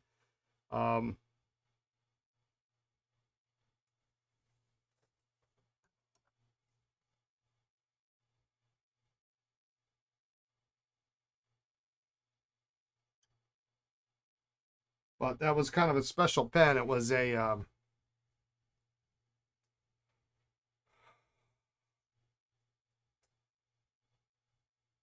you have a very mediocre barrel if you have a rough cap to make pen number 3. Yeah.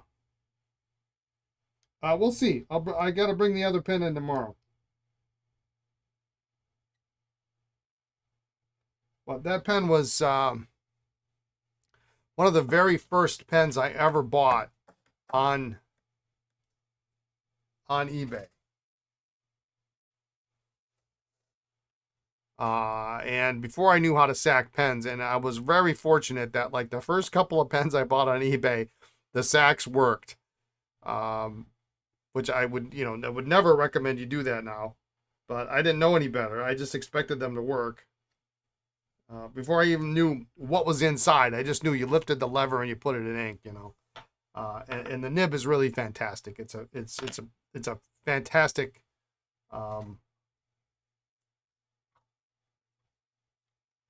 medium nib, and it's 2-tone. It's beautiful.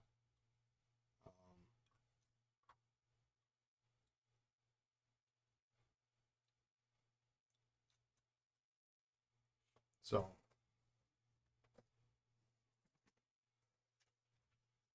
I guess this is the, yeah, this barrel is nice. This barrel will work.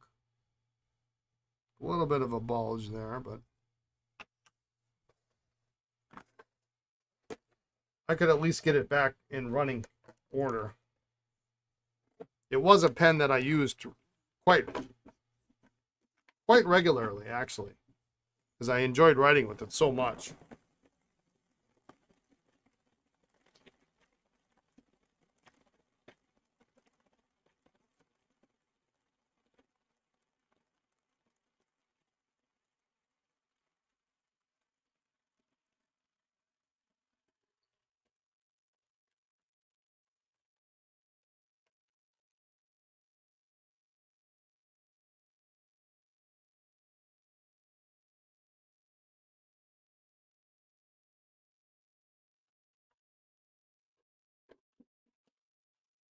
This is the 41. We're going to use this for that desk set. Of course, now that I've spun it out, I probably should write with it.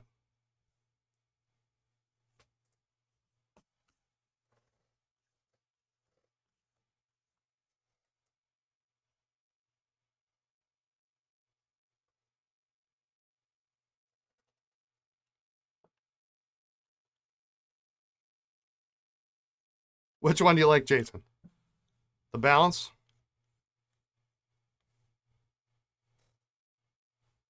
Okay.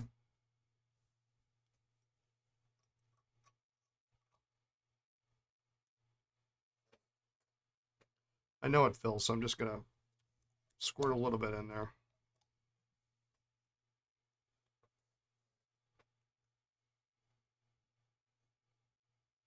You buy loads of pens off eBay, some bargains to be had. Oh, hey, that's not bad. I was like, that's a Parker 41. It's not going to be that great.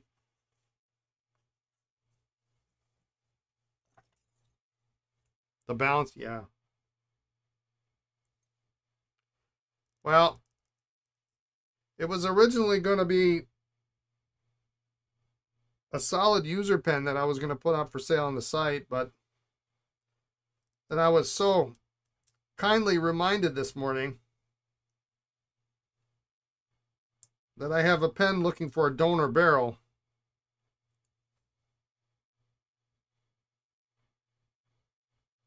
Which is kind of funny because it actually sits on my nightstand at home. I don't know why. There we go. That's going to be nice. I don't care if it's not a 51.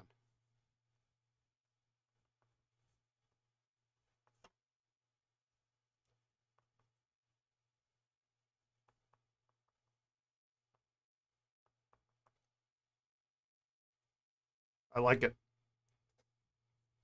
It's got a little shrinkage in the hood, but the beauty of it is if you want, you can get yourself a 51 or whatever you want, 21 if you want. If you really don't like it, just replace it.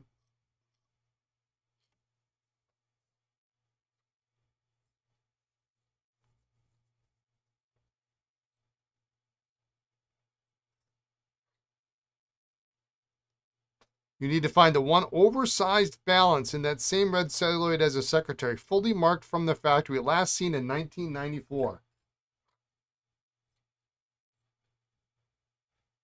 Was that at the Henry Boris auction?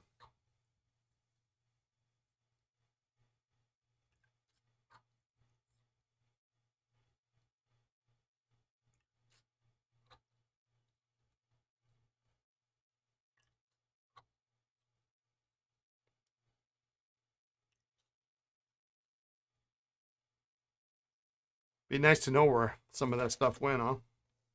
You have a listing of all the pens that were sold at the auction?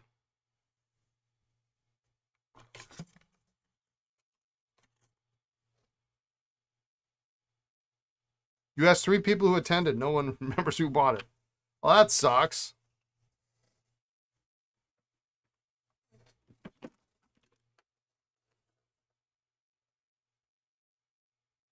You own several from that auction now? Yeah, I think you've shown me a couple of them. The double ender, I think was one.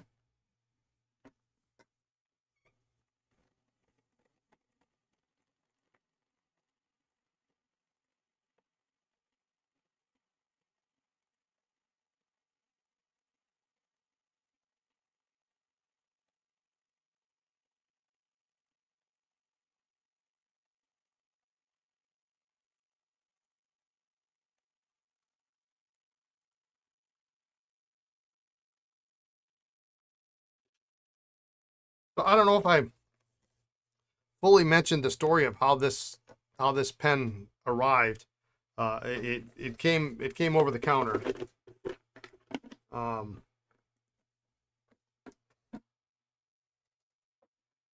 Actually, my very first guest here at the shop.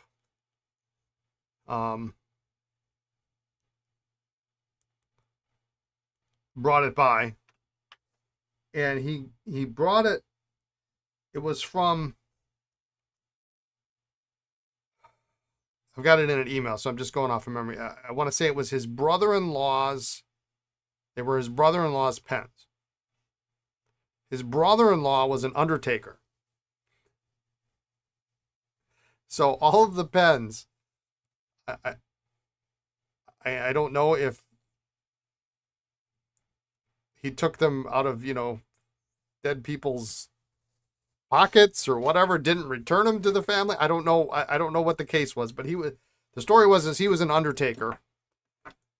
He died in World War II, and that was that. But undertaker was clearly noted as part of the story. So I thought that was kind of fun. You know where the other pieces are? A hand engraved solid gold flat top from the sales available if you have a cool spare $5,500. Yeah, ghoulish. Yeah. I don't know for sure, but he just kept mentioning, well, he was an undertaker. That's where he got these pens, is what he said. I'm going to go with the families didn't want them. But they will be enjoyed by many people now. So I'm going to put this in the secret hiding spot.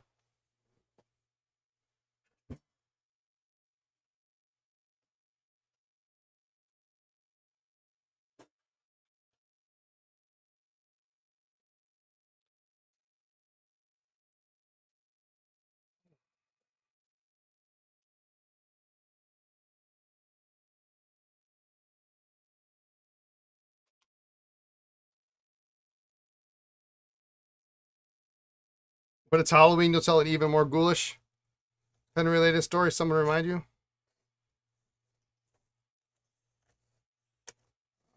Believe it or not, I need to get a new notepad.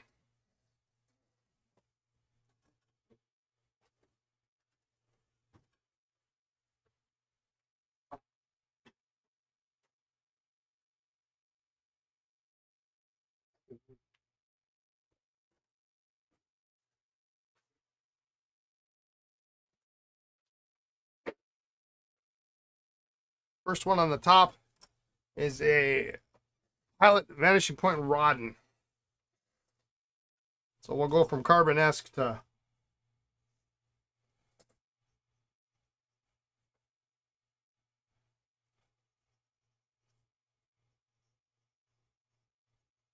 it's not a bad nib. Conway Stewart has signed some gorgeous silver overlay pens from Henry Simple's estate, last of their kind. Yeah, I got a funny story about Henry. New notepad, does that mean Cardinal Pens and Ink will be selling awesome pads like that again? Yeah, not anytime soon. Not anytime soon. This is my own personal stash. So, the first year that Henry Simple came to the United States to a pen show was like the Arkansas pen show, the Little Rock pen show in, I couldn't even tell you what year. And we were going, and I had corresponded with Henry in advance about Esterbrook Relief parts. And so he said, well, maybe you can bring your parts and I'll bring my parts, and maybe we can put some pens together. It's fantastic. Great idea. It didn't really work out that way. I ended up buying all or most of his parts. He didn't take any of mine, which fine, I guess. But the funny thing was, and in the early, I don't know how it is now, but in the early days, the show was quite underattended, and the majority of the attendees were like Little Rock Pen Club members, and Henry like wiped the room clean of cash because almost everybody in the Little Rock Pen Show bought a Simpol overlay, and there was no money left. Nobody bought anything. They just came. They all bought Henry Simpol overlays. That was the end of the show. And I got some relief parts. And it didn't make a single pen out of any of them. It was kind of funny.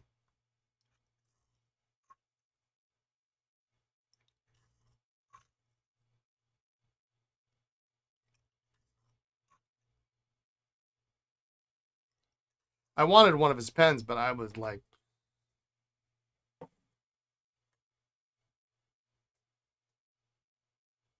with a lot of money.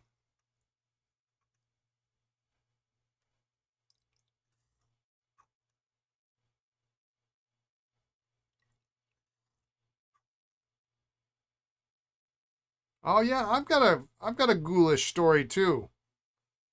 That's a little creepy. I'll save that.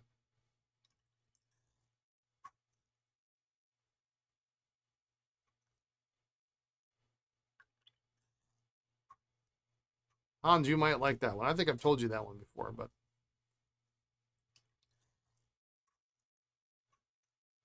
I don't know why I'm busting this out. I'm just gonna replace the whole section. That's not a bad nib, but I don't know that it's as good as the other one that I have.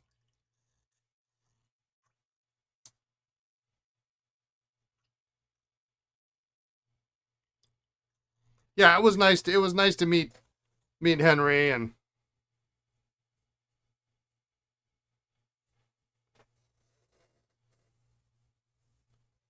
see the process of working on an overlay. And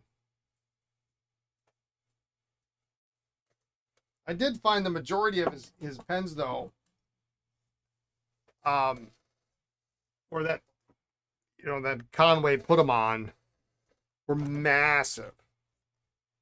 They were so large. I mean, they were beyond what a reasonable human being would typically write with.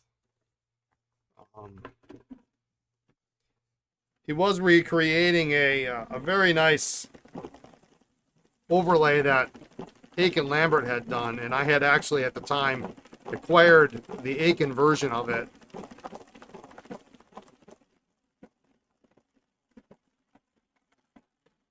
So it was cool to see him work on it and how he cut it. And I mean, he was just sitting there at the table cutting his overlays. I'm not gonna get sales. When no one's by the table, I'll just keep making new overlays. All right.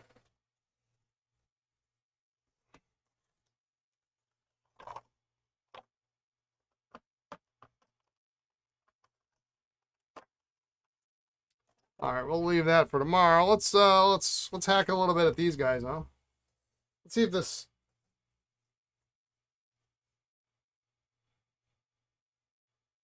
51's been soaking all day.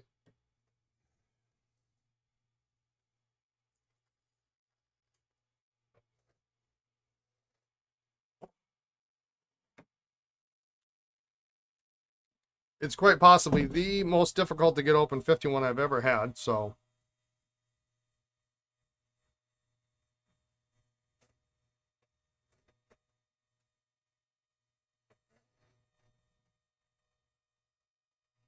Which is fine because it's right up there with this stinking snorkel that won't open up.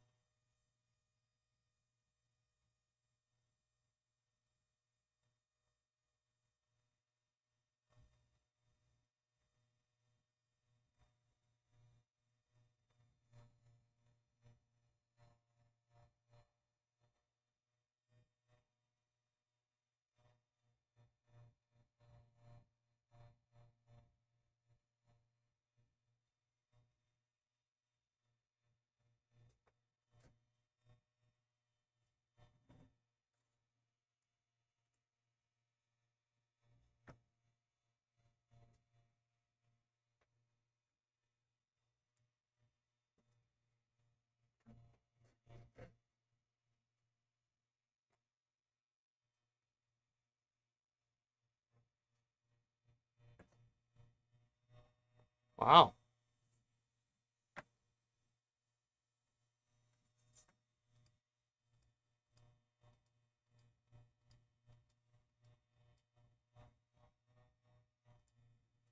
Very nice.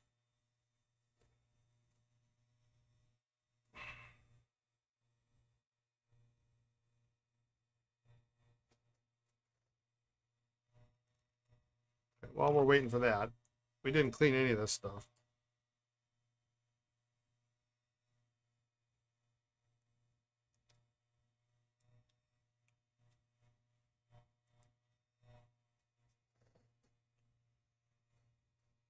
Well, that sucks. I heard that snap.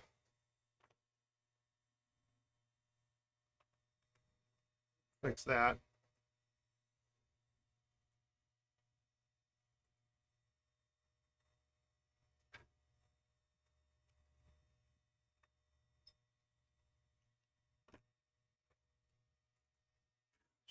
Cartridge. We will flush that one out pretty good.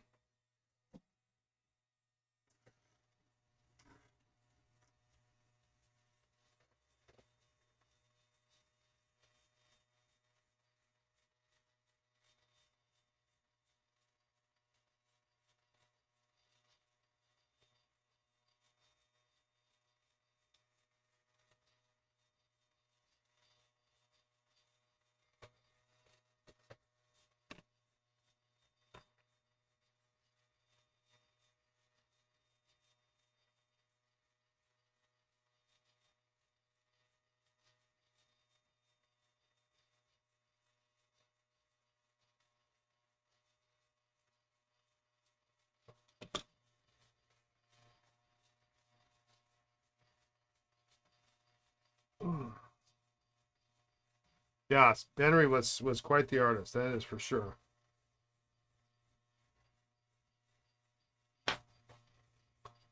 I think it moved.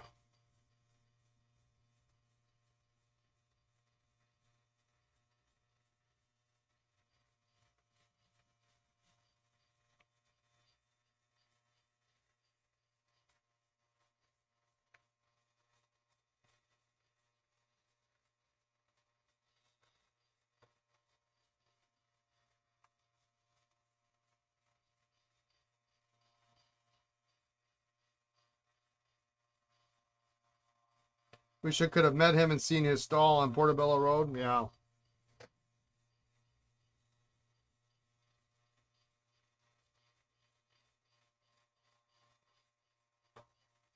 He's gone far too soon.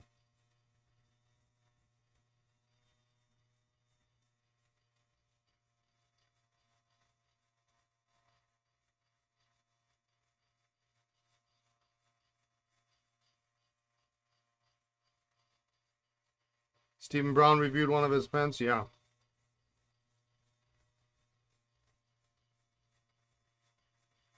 Okay, well, we're getting there. It's moving. But if it's like I'm guessing they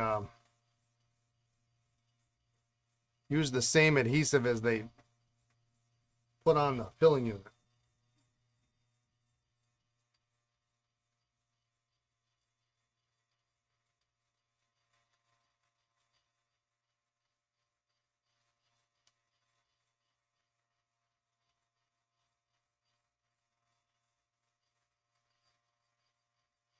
You had a chance to buy one of the pens you couldn't afford it. Yeah, and that was the thing. I was like, what were they like? 1,200, 1,500 or something like that. I mean, they were a lot of, I mean, it was worth it, but a lot of money. And like I say, they were big, long pens.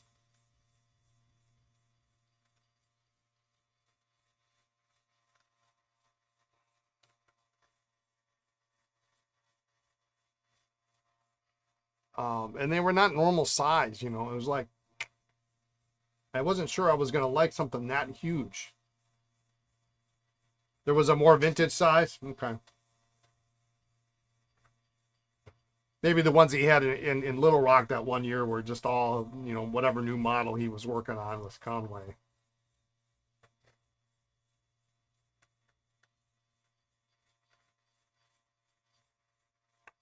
All right, so it's you can see the most of the nib now, but I got a little bit of a gap.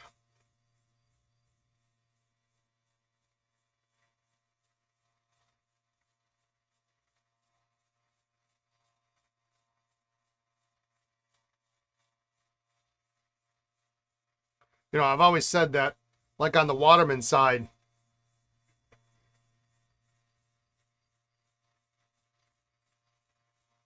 I really like the half sizes because when you have the slender pen, but then you add the overlay, it does add a little bit of girth to it, and it's almost the right amount of weight. It's really a good size. Like a 452 and a half, really nice. Bonus points if it's a filigree or an LEC, but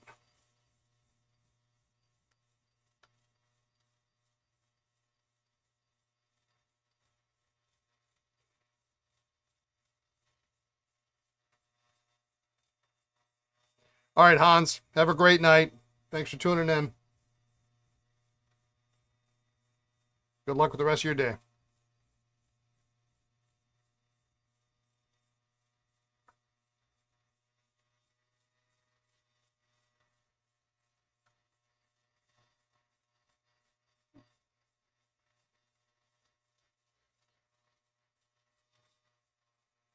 Well, it's almost 180 degrees around now.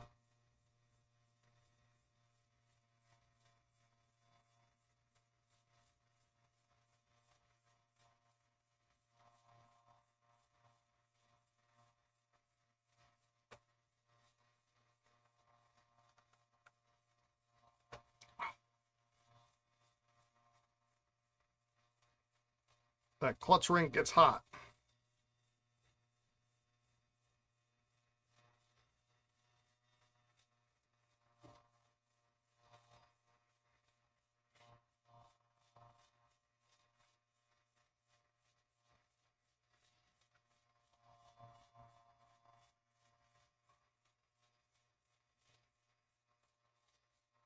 Unbelievable what they did with this.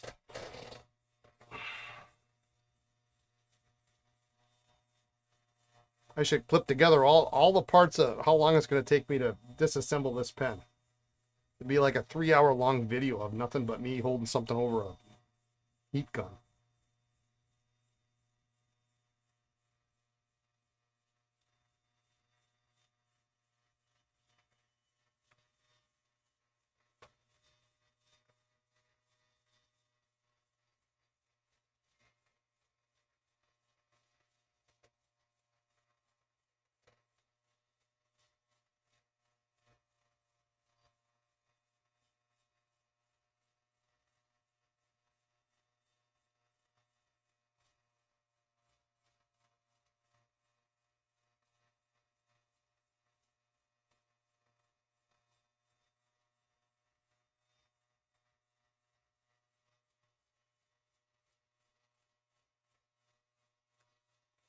Come on.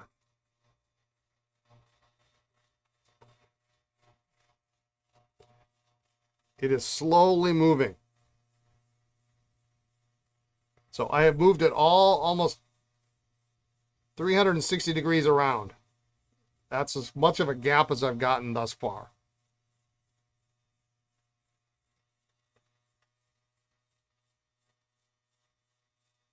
And let me tell you, it's hot.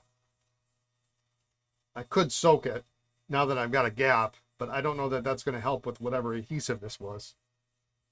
It does seem to respond to heat.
Yeah, so almost 360 degrees, but I got what, another 5 revolutions.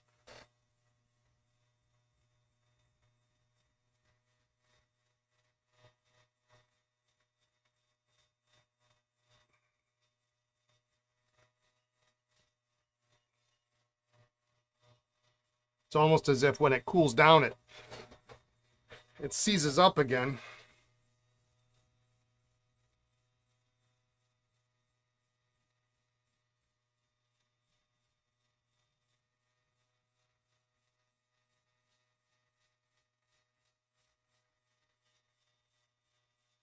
All this for a gray gray 51 back. They better write amazing. That's all I gotta say.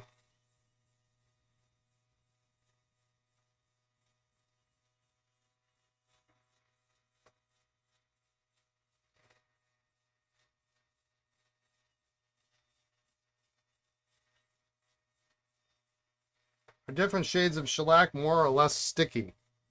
There's really only two kinds of shellac. There's amber, which, and I may have told this story before, so stop me if I have. There's amber and there's clear. Clear has a very specific use case. It is like maybe 1%. 1% application where you are shellacking something, say that has a transparent barrel, and you can see the threads.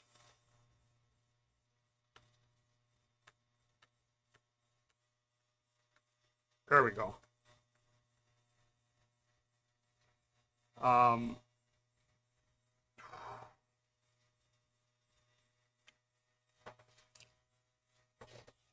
Amber should be used 99% of the time.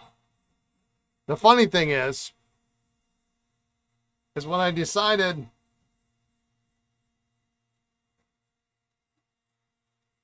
I was going to offer clear shellac for that 1% use case. Yeah, they use the same. I think they use the same thing here.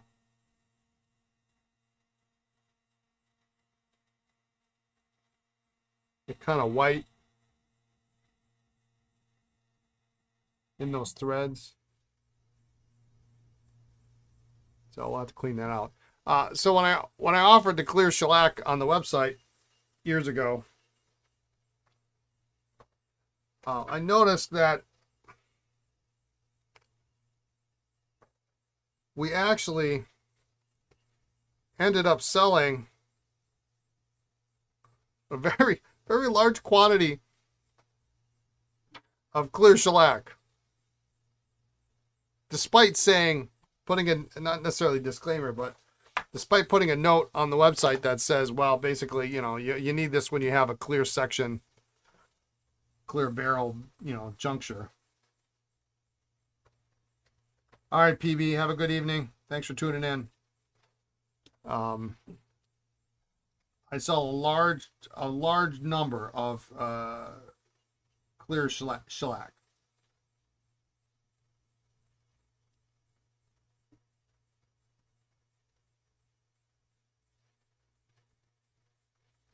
But amber can be used for just about everything.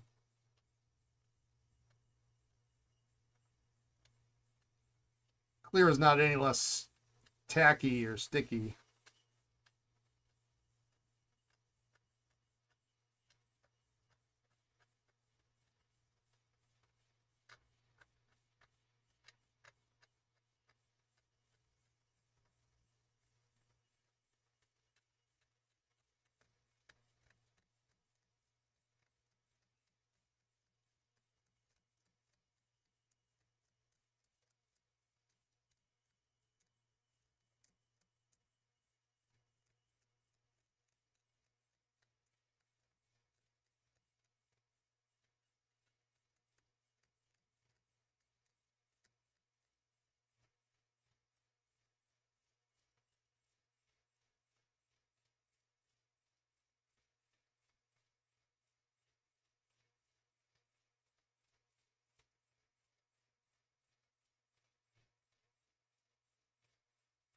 Well, there's a lot of corrosion on this.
Usually I use be inclined to use clear shellac when there's a like a bulb filler.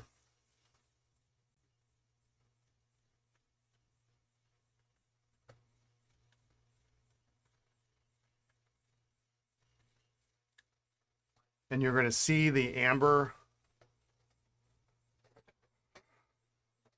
you know, and you've got a really crystal clear barrel. I mean, if your barrel's amber colored, then it almost doesn't matter, but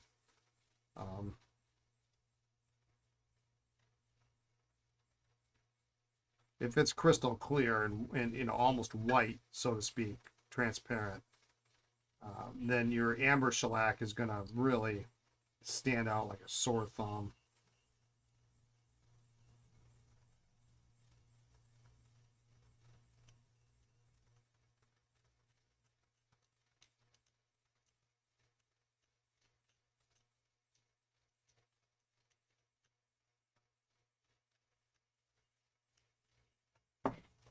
But pen manufacturers use amber, is what they use.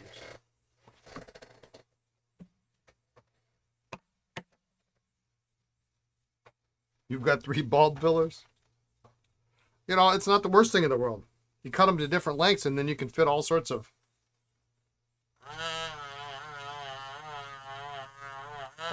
things with them.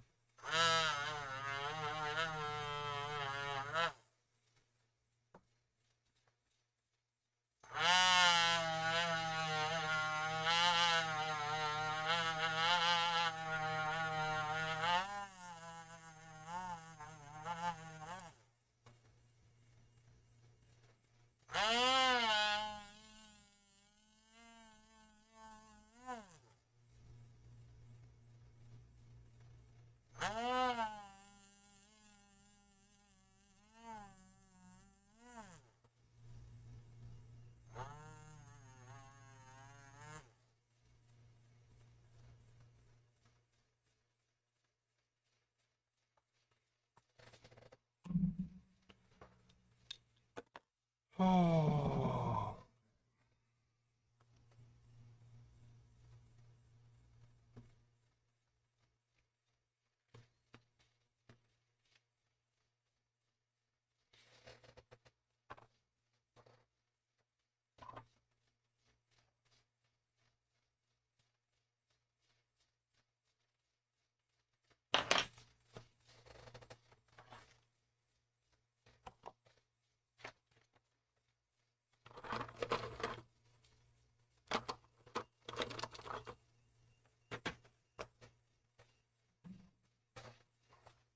Oh, you got 3 bulb. Oh, I get what you mean. I get what you mean. Yeah. Sorry, I was thinking of these things, not bulb like we were just telling. Yeah, sorry. Oy, oy.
Oops. We got quite a bit of sack stuck in this thing.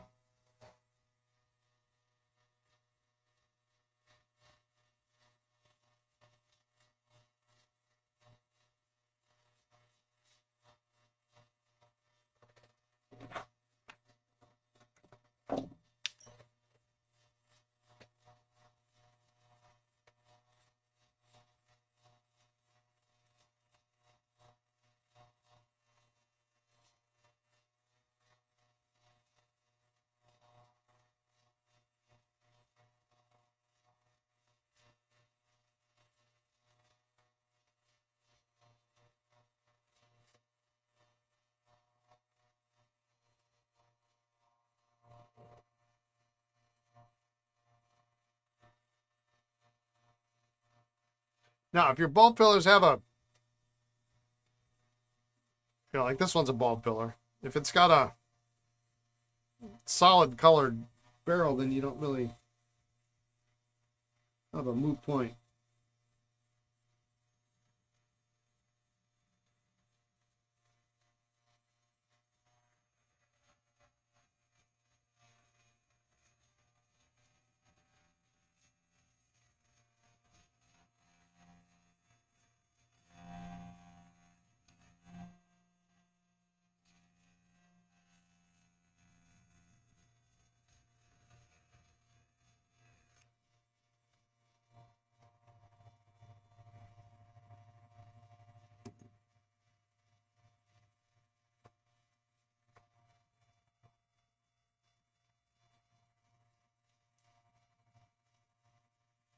Mm.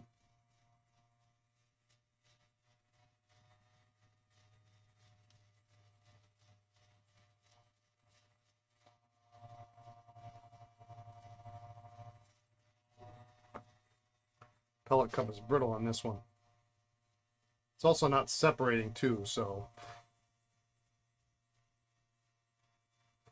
this could be a lost cause.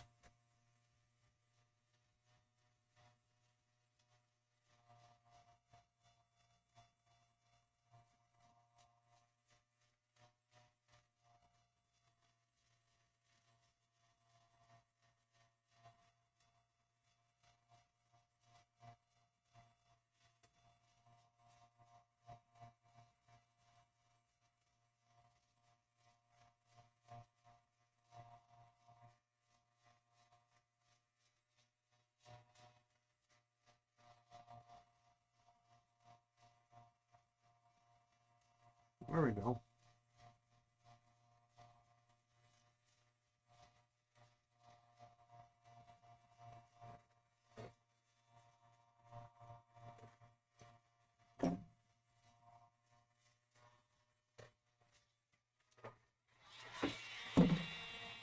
Never say die. Yeah.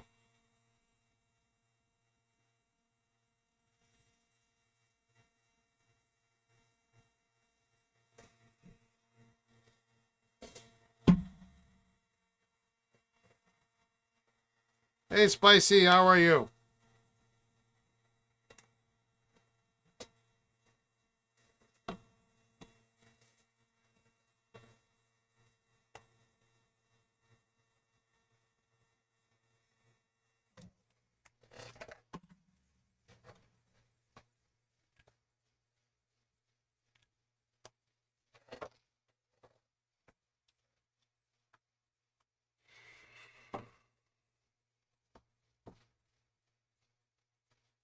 So the threads here aren't separating from this portion of the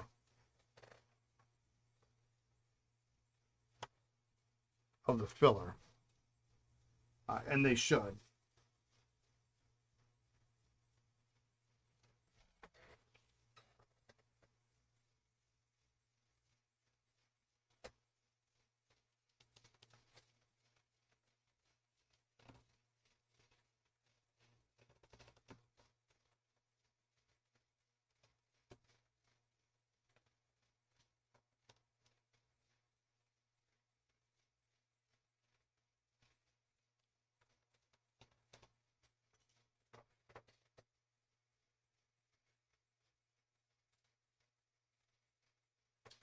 Meaning they could have seized up.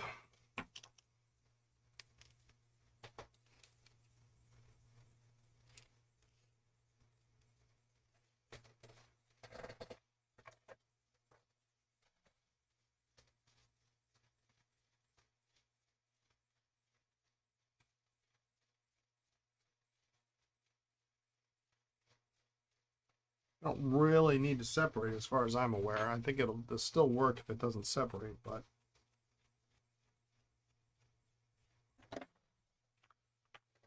almost 5 o'clock. Well, let's take a look at the parts here.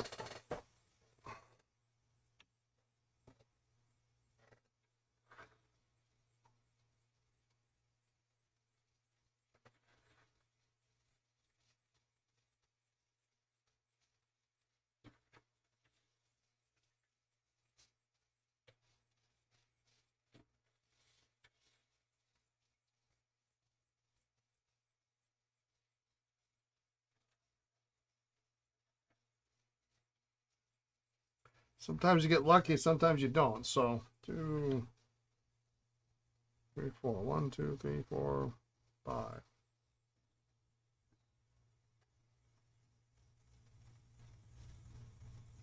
Yeah, I guess I got 5.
So we still got a little bit of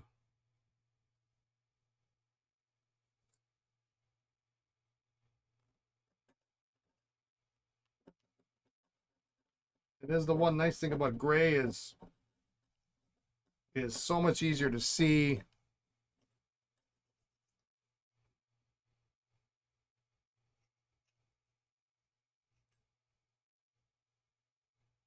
your sack.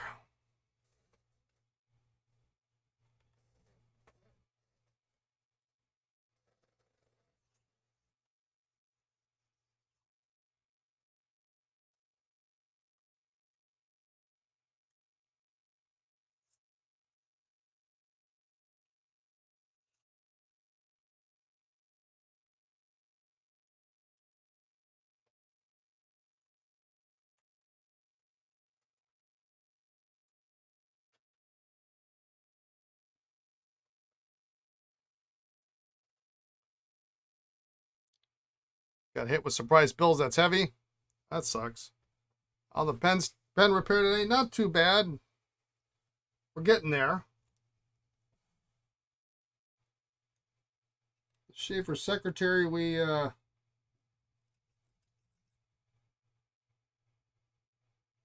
disassembled earlier, went back together pretty nicely. We'll test it tomorrow, which will be fun.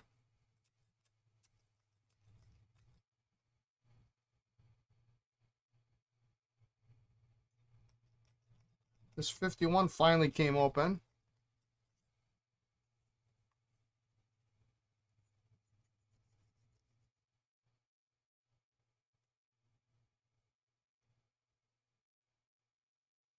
Breather tube broke on the skyline, but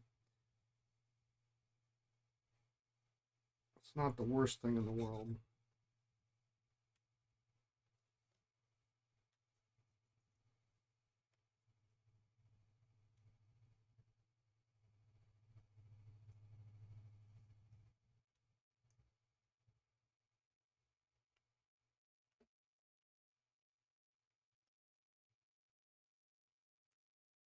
This will be easier to see once this dries, but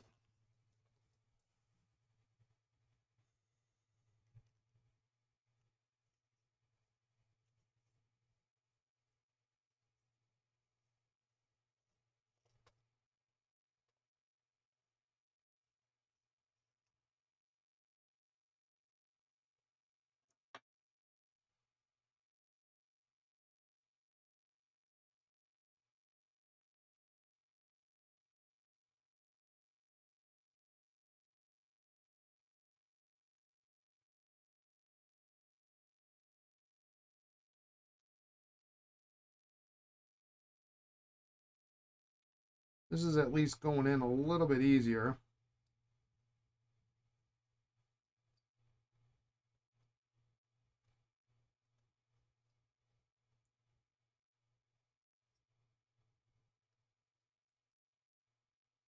Before I stick a diaphragm on it, we're gonna just make sure it's as clean as possible. It's really gonna be a little bit of the pellet cup chipped off, getting the pellet out.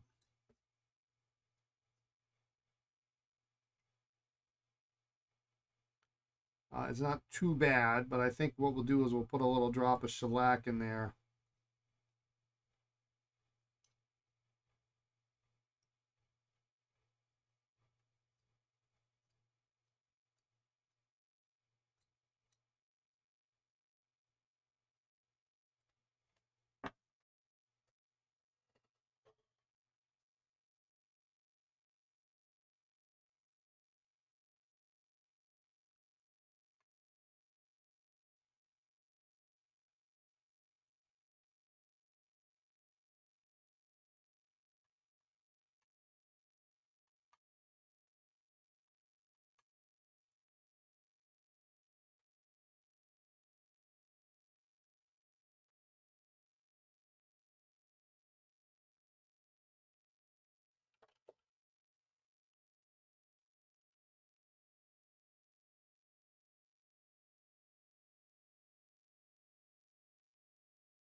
These threads don't actually look too bad.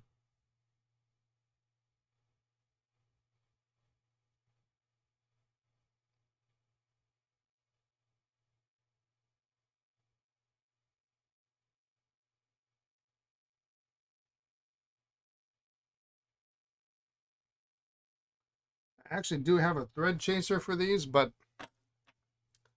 unfortunately it's a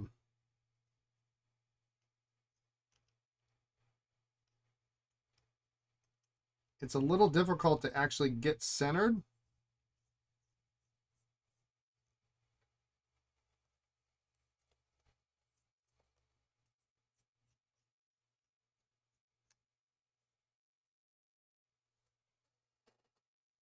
So you run the risk of stripping your threads. So it's kind of a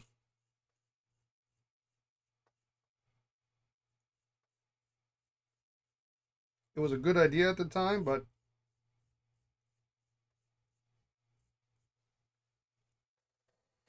it needs some rework.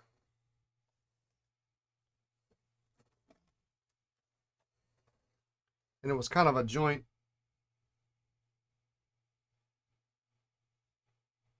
project with a couple of other repairmen.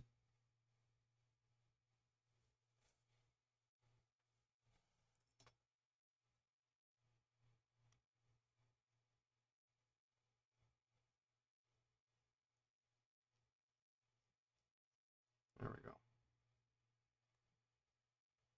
Normally you don't want to put silicone on there here, but I just want to get it.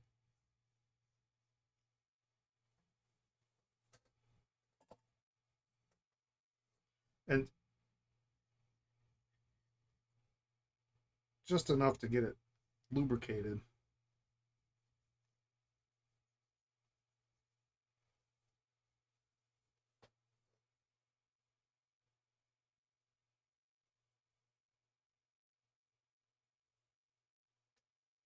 Too lubricated and it's just going to back out when you.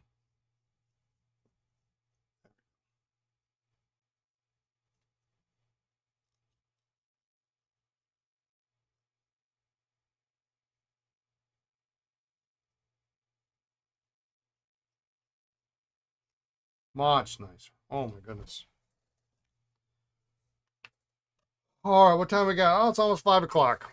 Oh, we didn't get very far, did we? I guess we did. That stinking thing broke off.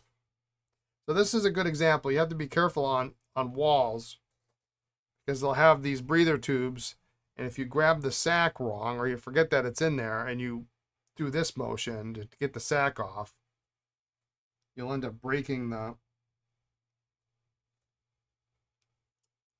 end of the breather tube. Now, I still have this much, so that's probably, I mean, what broke off isn't too bad.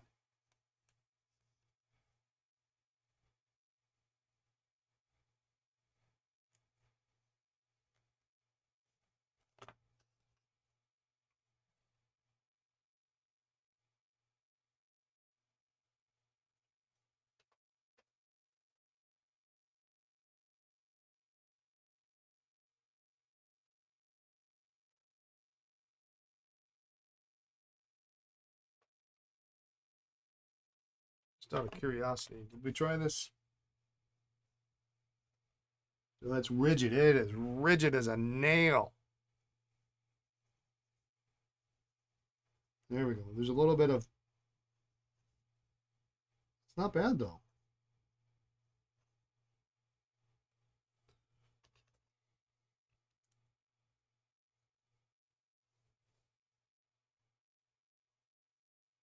It is really nice length, actually.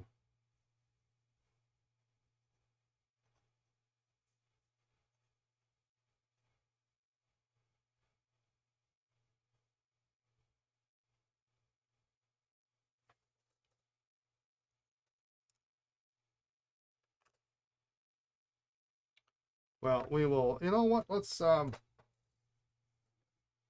see if we can get.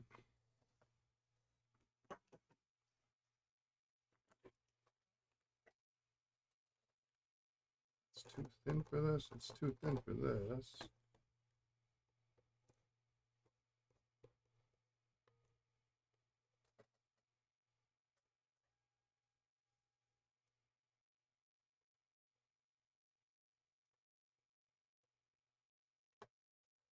I don't think that's going to stay.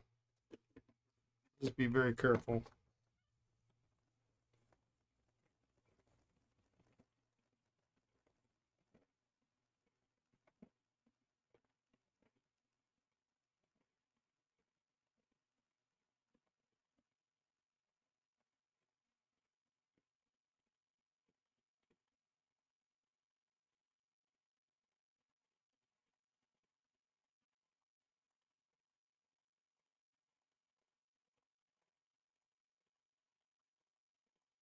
Saw something come out.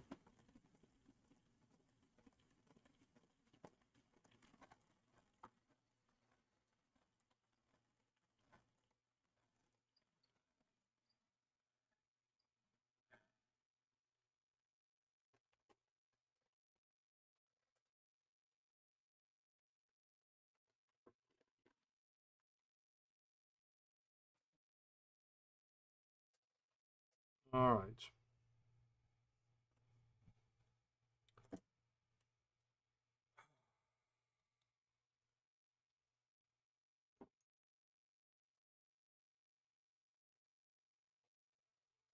Let's take a look at this real quick one last time.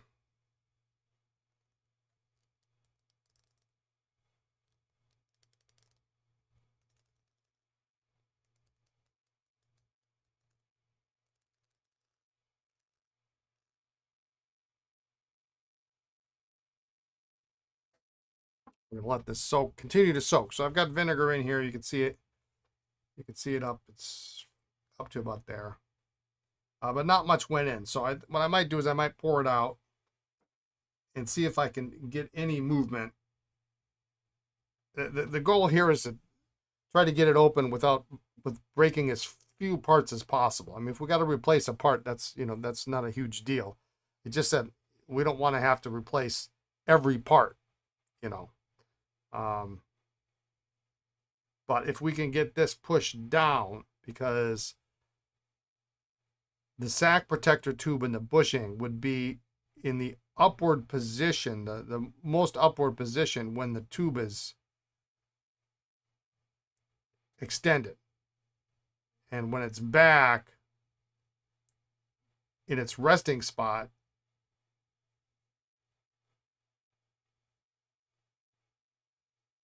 it would be all the way down, which would give us access to filling up the barrel with the vinegar. So I suspect it got stuck at some point. But I'll take a look at it tomorrow morning, and I guess not too bad of a day, huh? What did we get? We got a couple pens done. There were about 3 nice. So we'll continue on these guys tomorrow. We'll reassemble the Secretary. That'll be fun. We'll test that. Hopefully it writes great. I'm nervous about this. Yeah, the heat setting on the nib keeps backing off. I may have to heat set that again. There's a visible gap, which isn't going to write very well. We'll bring in the other oversized balances tomorrow. We've got 3. Hopefully we can make 2 decent ones. And we'll test this last guy that we fixed the feet on yesterday. And then this tray of Sheaffer's, nice. Couple of nice writers, really nice writers in this lot. That extra fine is I mean, for someone who wants an extra fine, it's decent. But I mean, I guess it would have been appropriate. A small lady's pen, extra fine nib. That's what it would have been in the day. Well, hey, look, here's a half a notepad with the Carbonesque on it. So I guess we got that going for us too. So put those out. And I think that's going to be it. I'm going to try to get, since I'm stuck here for another hour and a half, I am going to, I got some emails I see that came in.